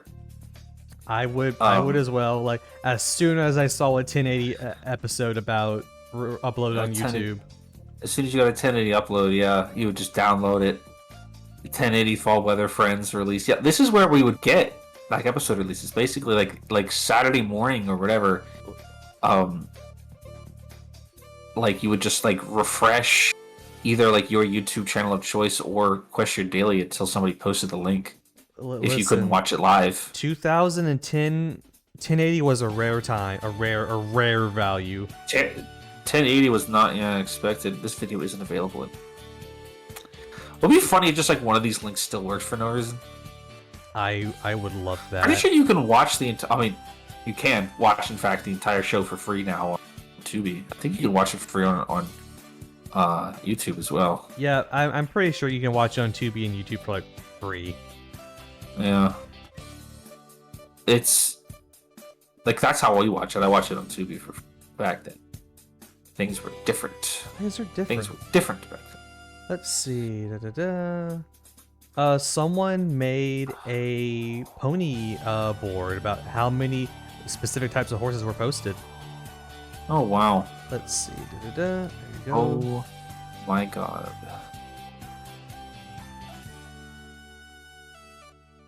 The numbers seem to be kind of small, but remember this is for specific horses. Yeah. Who was the most popular horse at the time? Surprise, surprise! It's Rainbow Dash. Really? You guys are sick people. Don't get used to that popularity, bitch. Let me tell you that for free. Pinky and Applejack, huh? Or Pinky and Rainbow Dash, huh? What Twilight and Fluttershy, like, all like, what are we doing here? You know, at least Apple solid third. Yeah. Nobody liked Rarity back then. Actually, that's true. Stathisto took a lot of Rarity. Well, Stathisto did, but it took a lot of maturing from the fandom to admit that Rarity was a good character. Yeah.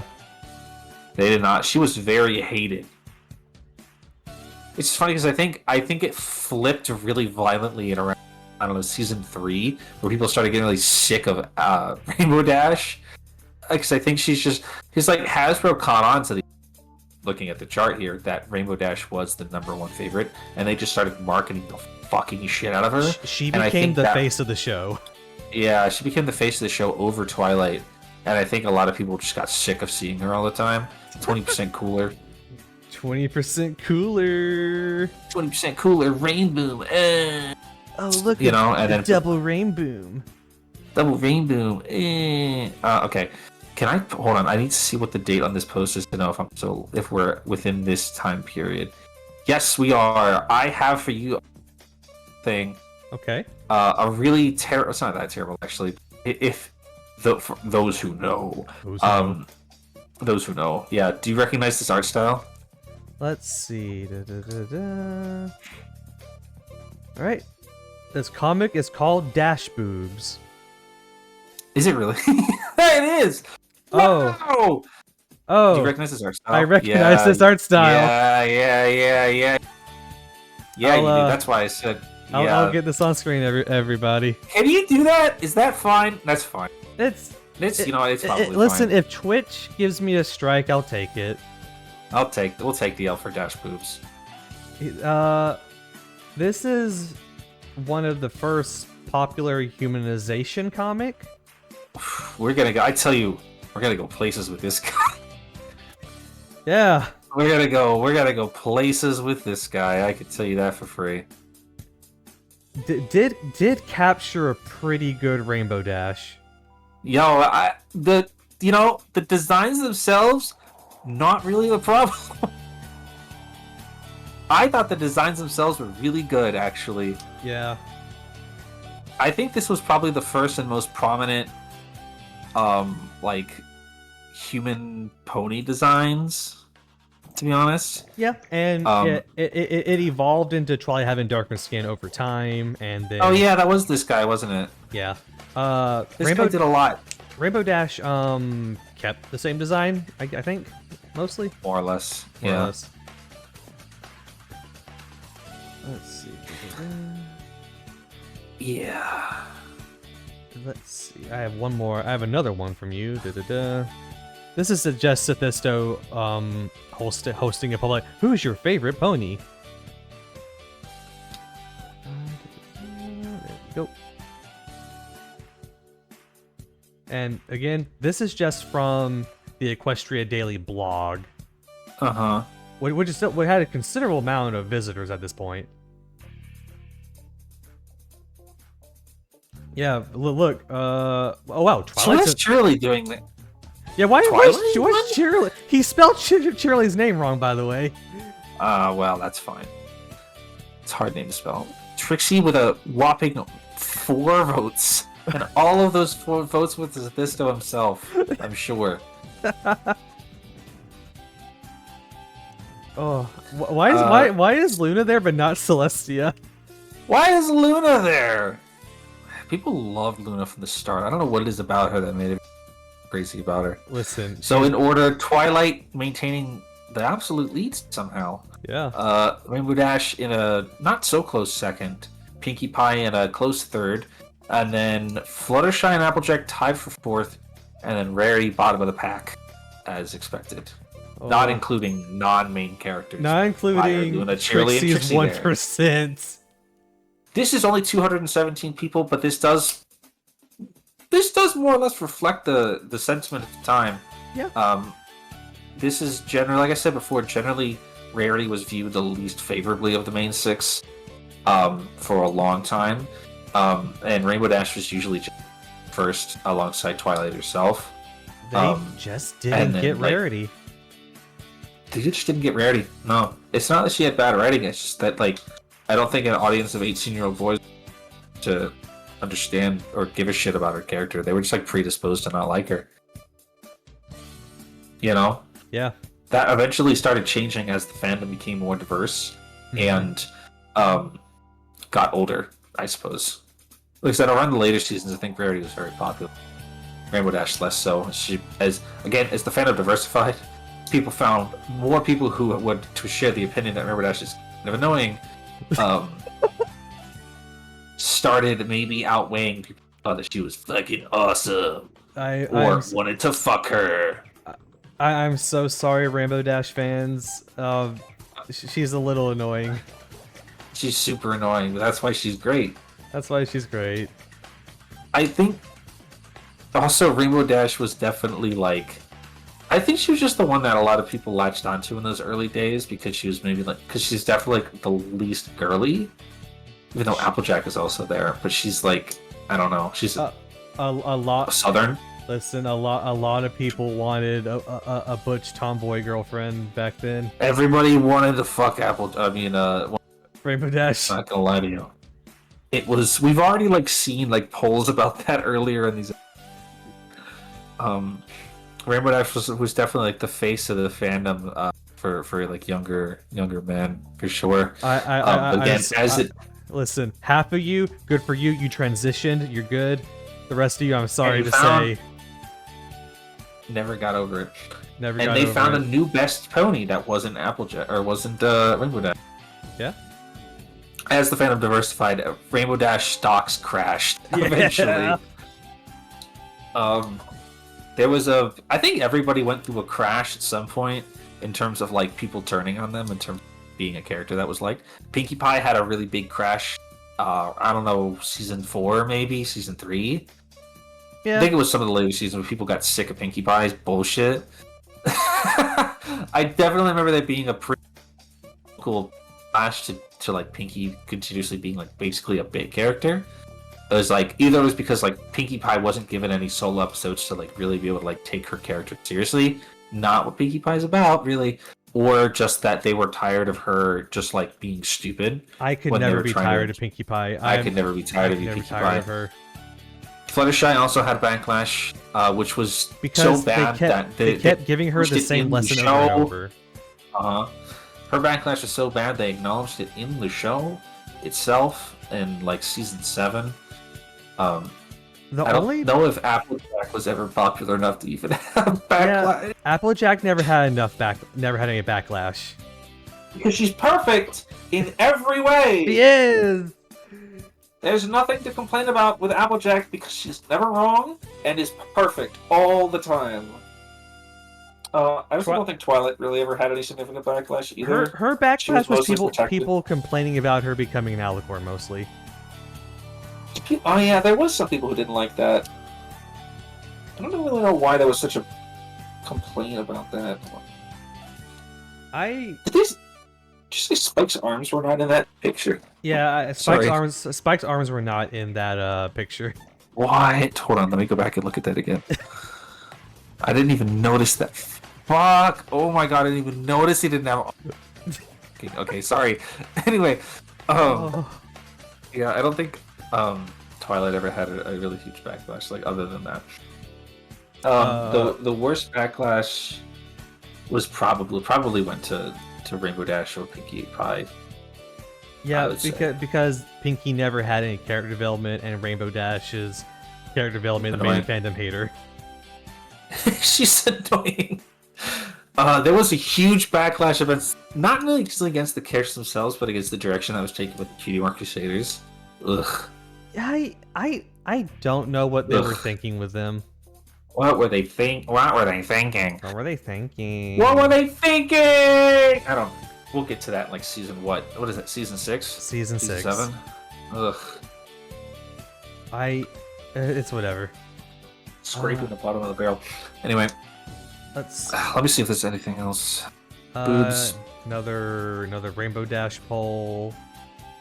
See what I mean about Rainbow Dash, guys? Let's see. Applejack rarity, shipping, art. Surprisingly, the Rainbow Dash poll. Okay, cowardice. Cowardice. They're lying. I know that middle one. 8%. That middle one is 8% is quite fascinating. Quite fascinating, I assure you. Yeah. They were lying. That should have been higher too. They were lying about that too. Yeah. Hang out with Rainbow Dash. Yo, you want to take it slow? I get it. I understand. I like when some of these Equestria Daily posts are just fucking macros. He just image macros. Sithiso just wanted to post a meme. He just wanted to post a fucking meme, dude. That's weird. Snips and Snails fanfiction. That's weird too. Frankly. I cannot fathom them having fans.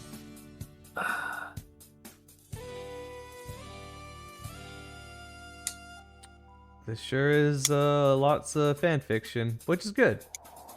That's the friendship is magic. The Valentine's cards. Yeah. Remember these? Did we talk about these already? We haven't. Yeah, check this out. Let's see. I remember these. These were collectibles. These are like considered the first collectibles at the time. They're really not collectibles. They're like dollar store crap. They're nothing. It's nothing. Yeah, it's nothing. Am I going too far ahead? Nah, you're good. I just need to check the data. I don't want to go. No, I'm still good. Yeah. Here's another poll. Here's another poll for you. What is your favorite pony type? Hype? Yeah, Earth. You know, Earth Conies, Oh, Pegasus. okay. Oh, huh. I mean, that makes... The answers may not shock you. Yeah.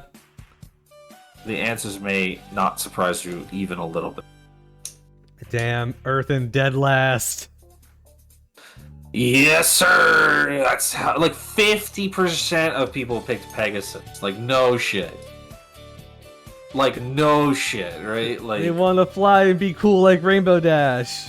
yes! They want to fly and be cool like Fluttershy. Rainbow Dash, I mean. Yeah. This is pretty much has never changed, I think. I think pretty much everybody has always agreed. Just cooler than everybody else. Just cooler. It's like with Unicorn, it's a toss up. Like, what if your magic isn't cool? What if your magic sucks? A 4-pack. Like a beer? No, there's a. Looking at like an Amazon listing for a 4-pack of those little like grab bag figures, but they're like not randomized, and it's Rainbow Dash, Twilight Sparkle, Rarity, and Pinkie Pie. Why the fuck would you sell a 4-pack? When I again, What about Applejack and Fluttershy? Why do you sell a fucking 4-pack? again, Applejack got the short end of the stick for the longest time with merch Yeah, because of the hat. because of the hat.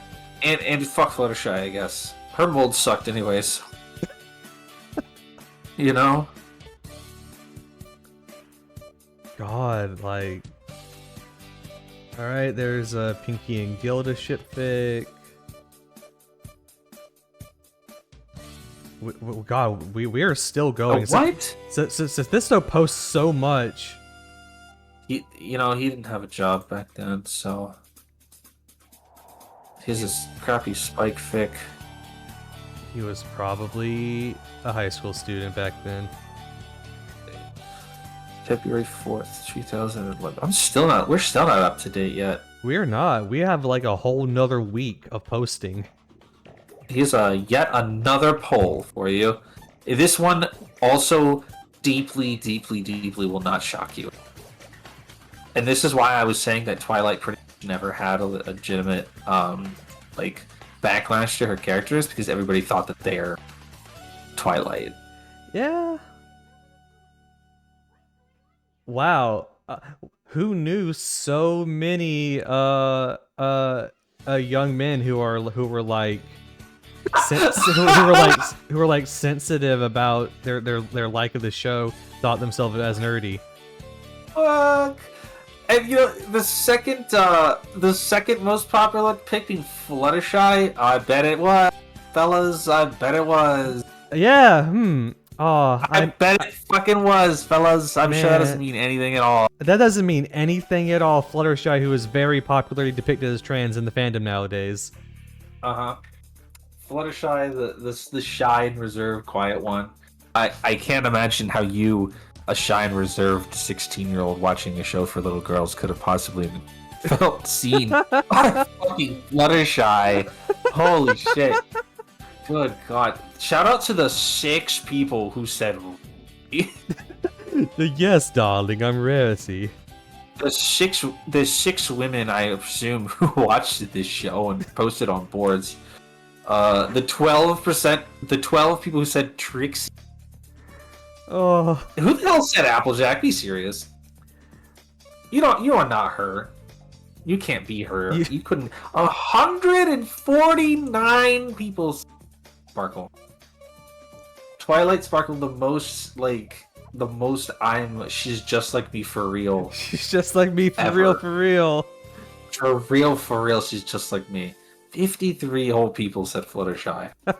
Out of nearly 300 votes, almost 20% of those people said Fluttershy. I hope that doesn't mean anything. That does not mean shit. It doesn't mean anything at all. It doesn't mean anything, but if it did, it would probably mean that you're a girl. If you're But it probably doesn't mean that. you're a girl now. Definitely, all 50 of those people transitioned. As a matter of fact, I can tell you that for sure. Here's another one. This one's a little bit different. Let's see. There were a lot of polls back then, huh? Yeah, I mean, he was bored. That is not her name. That is not her name. That's not her name. See. We were wrong about vinyl, I guess, because that's just some bullshit that like Sethesto said. That's not like nobody called her. No DJ one Clop. called her DJ Clip Clop. Oh. Winner Fluttershy, not a shock, I suppose. Let's see. That's ooh, surprisingly, Rarity. How is Rarity coming out so high? Rarity runner up. You know what? Rarity Gooners were out in the. It's true. It is true. Many Rarity fans were in fact Rarity Gooners. Most Rarity fans were probably Rarity Gooners. Most probably Rarity Gooners. Yeah. Twilight with a dismal 11%. They didn't get the appeal of Nerd Girls just yet. How is Rainbow Dash losing? Come on, you guys gotta be honest. Trixie with a dismal 2%. The great she lost to Vinyl and doesn't even have speaking lines. The great and powerful Trixie demands a recount. She lost to a character that doesn't even have a name. No. Applejack of all ponies leading the bottom of the pack. Nobody understood the appeal. The one Pinkie Pie is funny. How like Pinkie Pie? No way. Oh. Fluttershy winning is pretty expected though. I'm a little surprised that Rarity's leading up second place. Actually, I'm not. I'm surprised that Pinkie is. Yeah. And again, no Trix Luna represented, but no love for Celestia. No one likes Celestia. This though just hates Celestia. I think he does. I think this is a Thisto thing. This might just be him hating Celestia for some reason. Derpy. He didn't get older MILFs just yet. 2 Creedmoor Crusaders in a row.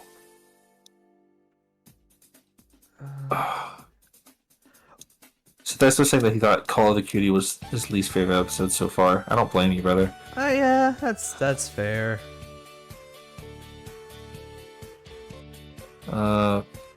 Friendship survey. Suited for success, available for download. 50,000 visitors on Equestria. Oh yeah. Now here is some vintage bullshit. Please. You gotta check this out. This is old school. Holy shit! Uh-huh.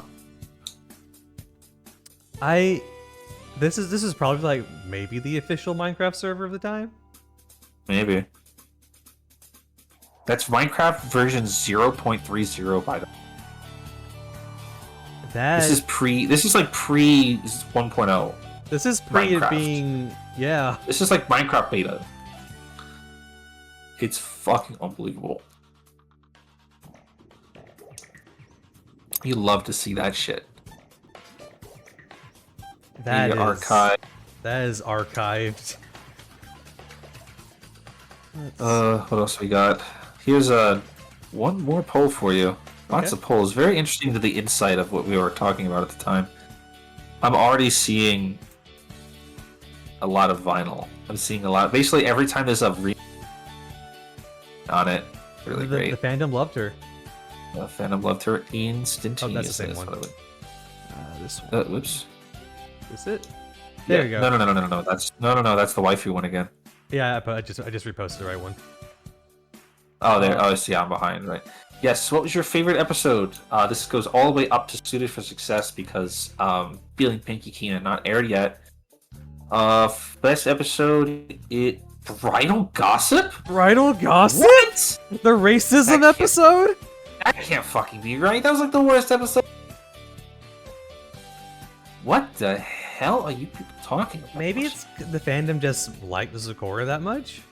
Maybe people actually did like Sakura that much. I mean, Yeah, I guess. After that is Applebuck season, which is not particularly that good either, I think. It's I mean, fun. it's fine, It's I guess. funny. Suit for Success in third, which is probably somewhat recent, but also just the fact that episode was really... Yeah, Winter Wrap-Up, not even that high. Call of the Cutie is the lowest rated episode, tied with Griffin the Brush Off. Oh, no one liked that one, or Gilda.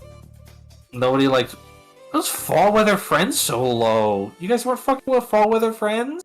No. You guys weren't fucking with Ghostbusters? Man, what is this list? This sucks.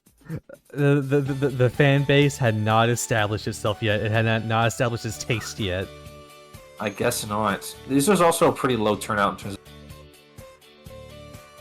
I don't know. Yeah. That one. I don't know. I don't know.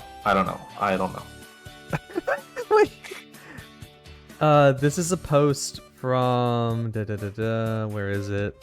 February 7th, 2011. Okay. Here is Facebook stickers. Facebook stickers? Facebook stickers. What the hell? The tomboy? Stop it. Stop it. The Foreigner? Come on, guys. Come on, Facebook. The Wise. Oh, boy. The Derpy. Hey, it's Derpy. It's Derpy. Her eyes are very noticeably not incorrect. Or are correct. Or are incorrect. Her eyes are facing the same direction. I like how Twilight's the brain, but then fucking Apple Bloom's friend that never shows up again is the nerd. That's... yeah, the nerd. That's Peppermint Twist, or whatever her name was. And I'm pretty sure you're right that she never shows up again. Why is the fucking spa pony the prom queen? Has she even been in an episode yet? No. Oh, God. I'm still looking through this stuff, and I'm finding a bunch of My Little Pony MVs set to music from fucking Dr. Horrible's sing-along blog. Yeah. Really, really fucking killing me. Sign of the times. Oh, yeah, maybe. It's 2011. 2011, the advent of Tumblr. Oh, Jesus. Here's another... This is a nice poll. You have to go enjoy this one. Aw. Oh, those poor people who voted that one. Uh-huh. Let's see. Get that on screen. Have you bought a pony toy yet? Yes, leading at 33%. No at 27%. I would, but I'm too embarrassed. Also tied for 27%. I would never buy a pony toy. Definitely. We talked about this, I think, before. Right? There was a post really early in the Life Question Daily that was like ways that you could buy toys without being like conspicuous. Yeah, like gave you like ways to get like the McDonald's toys without like looking like it's something that you really, really want. Yeah. Yeah. This was, of course, a major, a major concern. At the time was, being perceived as weird or like, gay. I'm just getting it for my little sister. Yeah, nobody wanted to look like they were gay. It's 2011. Which is Macklemore didn't even make that song yet. Which is the excuse I use. I actually had a little sister, and I brought her with me to McDonald's. Hell yeah. What else we got? Have you ever brought I already did that one. Oh, well, this is interesting history. Here, check this out. Oh, yeah. What is Pony DJ's name? What's the Pony DJ's name? Let's see, get that on screen. DJ Clip Clop? No. No. DJ Pone 3 or Pony. Scratch. Scratch would become Vinyl Scratch. Dead Horse? I've never heard that one. I've never heard that one either. DJ Rave Rider? That's fucking awesome. I've never heard that one either before. And of course, this basically clinched it. I'm looking at the actual page itself. On February 9th, 2011 at 1:44 p.m., Anonymous said, "Scratch or maybe Vinyl Scratch." Fool me. Oh my god. He just put it out there. This could be it. February 9th, 2011 at 1:40 p.m. Vinyl Scratch, or maybe Vinyl Scratch is a name with a stage name of DJ Pony. This and could basically be the entire rest of the thread is people being like, "Yep. That's awesome." Found it. Yes. We found it. The genesis of her name. We literally just discovered the entire genesis of her name, which is that they put in the poll Scratch, and then one fucking random guy was like, maybe Vinyl Scratch. Say that again. Say that again. Vinyl Scratch is the best name, in my opinion. Double names for ponies just seem more right, i.e. Twilight Sparkle, Rainbow, Derpy. He's right. Yeah. Having a double name does flow quite nice. It fits the name convention. So still going, and we have we not hit? We're still not up to date. No. We just uncovered some archaeology about where this fucking where this motherfucker's name came from. My Little Pony showing up at Toy Fair. I don't know. 100,000 viewers. Jesus. More fan comics. This must be up to date by now, surely. What's the date on this? February 10th. No, we're still not up to date yet. Trixie fan fiction. Turnabout Turntable, which is a Vinyl Scratch fan fiction. I think this might be I'm looking at a post for maybe what be the first Doctor Who's fan fiction, except I know it has to be really early because this styles it as Dr. Hoof. Oh, okay. Which is WHOOF, which looks really dumb. Which is why we call him Hooves. Yeah, it fits. It fits better. It flows better. It looks better than hoof. Like spell hoof out. WHOOF. Dr. Hoof. Woof. Dr. Hoof. Hoof, woof, woof, woof, woof. Yeah, might be the first major Doctor Who's fan fiction. I don't want to say call it major, but yeah, maybe one of the early published.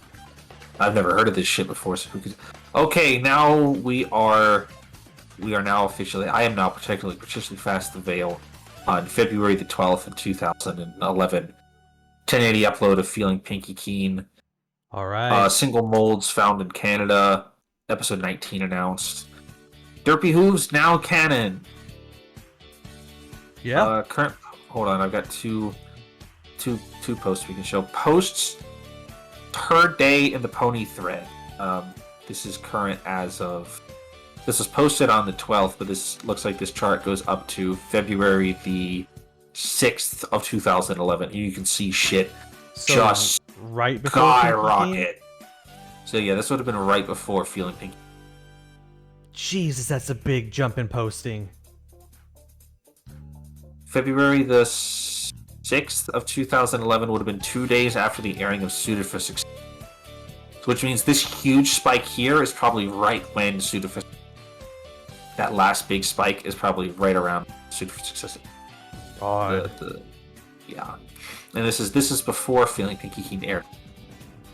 Yeah, you can see this just fucking massive jump in pony posting per day. People were posting about how good that song was over the last 5 months since October of 2010 up to late 2011 or early 2011 out right now in time. Just a hand over fist increase. Even that couple of weeks of hiatus didn't seem to... Actually, if anything, it looks like pony posting increased during the period of time when the show was off the air. Because it was probably a good growth period for the fandom where it's like, up while this show's off the air for like 4 weeks. Mm-hmm. That was real grassroots stuff. It's crazy out there. And there's a blog post from Sophisto about Derpy being canon. It doesn't really have anything to say other than Derpy in that episode where she's very clearly depicted as the Derpy herself. Mm-hmm. Meaning Derpy is canon. Which, again, I would consider first major fandom victory, I suppose. Yeah, first major fandom, like, even acknowledgement. Yeah. So I'm looking ahead just a little bit, like a couple of days ahead, which is, after the Toy Fair, there was there's a post by Sathisto lamenting how shitty the Toy Fair was for My Little Pony in 2011. And it's, hold on. You good? Sorry. You good? Put your peepers on that thing. Okay, let me just, yeah. Put your peepers on that bad boy. I really hate looking at this thing. I will forever lament how bad the first wave of toys were. Yeah, there it is, baby. And Pinky's car. And Pinky's car. If you're curious about something that's not fucking horrendously ugly, here is the display for My Little Pony that was at the New York Toy Fair in 2011. Oh, there's the Celestia! Yeah, I recognize all of this. I remember seeing all this on Toy Show. Same here. I saw all of these. Yeah, I recognize everything on this display. The Cheerilee with the schoolhouse, the Carousel Boutique set, the Twilight in the balloon. Yeah, the Twilight in the balloon. The Celestia set, the big Celestia that had electronics. She had voice lines. She had voice lines. The Fluttershy and the tree thing. The slightly bigger ones with like bigger combable hair. They all had combable hair. The Applejack with the little cart thing.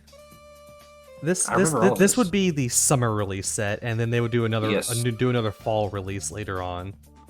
Now this is very nostalgic to look at. I do want to point out that fucking shit. In terms of like screen accurate colors and accessories and things, these are all fucking terrible. They didn't. The first wave of toys were not good. They were. I mean, like, other than the fact that they were good. Other than that, like they were well-made toys. They were decently priced, I believe. They had lots of accessories and fun like, stuff. It's just the fact that they were so non-reflective of what was happening on screen, and it's like, what the fuck? Because like we talked about like last time, Hasbro hadn't quite figured out that they need to be more screen with these kinds of things to really like draw people in. Mm-hmm. Because like the name of the game has changed from the old school way of doing things, where you could just make whatever you want at the time. Is now that there was a show with like a world and like a dedicated people watching the show, they wanted the toys to reflect what they saw on the show and not be like totally different. They quickly got a hold of it around season 2 toys. They course corrected fast. Yes. By toy standards, they course corrected fucking fast. But it was rough out there for like the first year. Honestly. Like, yeah, they learned that okay, we can again, I'm pretty sure the toys were like a huge boost to the phenomenon. Yes. Like collectors went fucking crazy over the blind bags, and the blind bags were a huge hit. Yes. And now, speaking of toys, we just recently got the reveal of the Nindroid for Twilight Sparkle. Yeah. Which is weird and interesting. That's also part of the recent news. Oh yeah, that was announced around the same time, wasn't it? Yeah, let me get that on. I think they would have saved some of that stuff for STCC. You would, but I guess My Little Pony isn't relevant enough to be an STCC anymore. It's very cute. I remember when It is very cute. It is very cute. I remember when My Little Pony was relevant enough, got like season reveal trailers at San Diego Comic-Con. Mm-hmm. Like season 3 or like something like that was like announced at San Diego Comic-Con. Equestria Girls was announced at San Diego Comic-Con. Oh god. Oh no. I think the movie theatrical one. I mean, like the actual legitimate movie. We'll get to that when we get there. I have a lot to say about Equestria Girls. When we're gonna have to take like, we still have to figure out we like take time off from the normal show to watch it fucking Equestria Girls. The way we have this set up, we're always going to do the final episode with only 2 episodes. Oh yeah. What? So then we just put a movie in there too? I mean, like we'll like season 1, season 2. I'm fine with it being a little shorter. We'll just focus more on the fandom stuff at the end. Season 3, are we gonna do the finale and Equestria Girls, or the finale and break up Equestria Girls into a separate episode? I think it really depends on how much we have to say about Equestria Girls. We might have too much to say about Equestria Girls. Yeah. And conversely, we might have way too much to say about the last episode of season 2. Yeah. We might have to make that its own thing. We'll figure it out. We'll take them as they come into release date. Yeah. Because I'm pretty sure all of those movies like released when the show was in off time. Yes, every Equestria Girl movie aired when a season was over. Yeah. Like during the 3 months or 4 months of downtime between seasons while they were making the next season. I gotta say, My Little Pony having a yearly season is crazy. Like, yeah, I couldn't get such shit like that these days. No, like 26 episodes, barring season 26 3. episodes a year, every year for 9 years. Yep. Except for season 3, which was short for some reason. Oh, we know why. Why is that? Equestria Girls took half the budget. Oh yeah, Equestria Girls stole our fucking budget. Well, it's fine. You know what? The thing is that it's fine because season 3 was pretty much perfect, and if we had added 13 more episodes to that, the overall quality probably would have suffered. You know? Oh. Everybody remembers season 3 as being the best season of the show, and it's probably because it was half the length of a normal season. So all the bullshit episodes were cut. I kind of want to envision a world where every season was cut in half and see what happens. We probably if we had half as many episodes. If we had an anime season, it would probably be better overall, I suppose, because we'd cut out episodes they weren't as confident in. Mm-hmm. Stuff I don't know, like the racism episode. Well, no, we would have still had that one because we had to introduce Sakura. Yeah, I suppose. Some of the later seasons definitely had a lot of episodes that could have just gotten cut. Nothing would have been lost. Yep. Hey, guess what? I'm still making that on watch list. Episode you can just skip. Yeah, unfortunately, we don't have the opportunity to skip them. We are gonna watch all of them for you. We have to watch them for you, the listener at home. You better watch them too, motherfuckers. Suffer with us. Watch the whole show. Or don't. Do you have any closing remarks? No, my favorite pony this week was Vinyl Scratch. I think my favorite pony this week was Derpy Hooves. Derpy Hooves. She almost killed Twilight today. Tune in 2 weeks from now where we watch episodes 16 through 18. That is Sonic Rainboom, Stairmaster, and Showstopper. Oh boy. Showstopper sucks. We're gonna have 2 Cutie Mark Crusader episodes back to back. One of them's more like a Fluttershy episode, honestly. Yeah. I like Stairmaster because it's funny, and I like Sonic Rainboom because it's cool. Fucking Showstopper sucks. I think Showstopper is one of the weakest episodes of the season. It fucking sucks. One of the worst episodes of the show. It just sucks. It's really painful to watch. Well, we're gonna do it. It has a lot. Showstoppers now retroactively as a lasting episode where they almost figured out what their special talents are, and then they disregarded that completely later in the show. All right, every pony. Anyway. You have a good afternoon now. All right, bye everybody. We'll see you next time. Bye. Bye bye.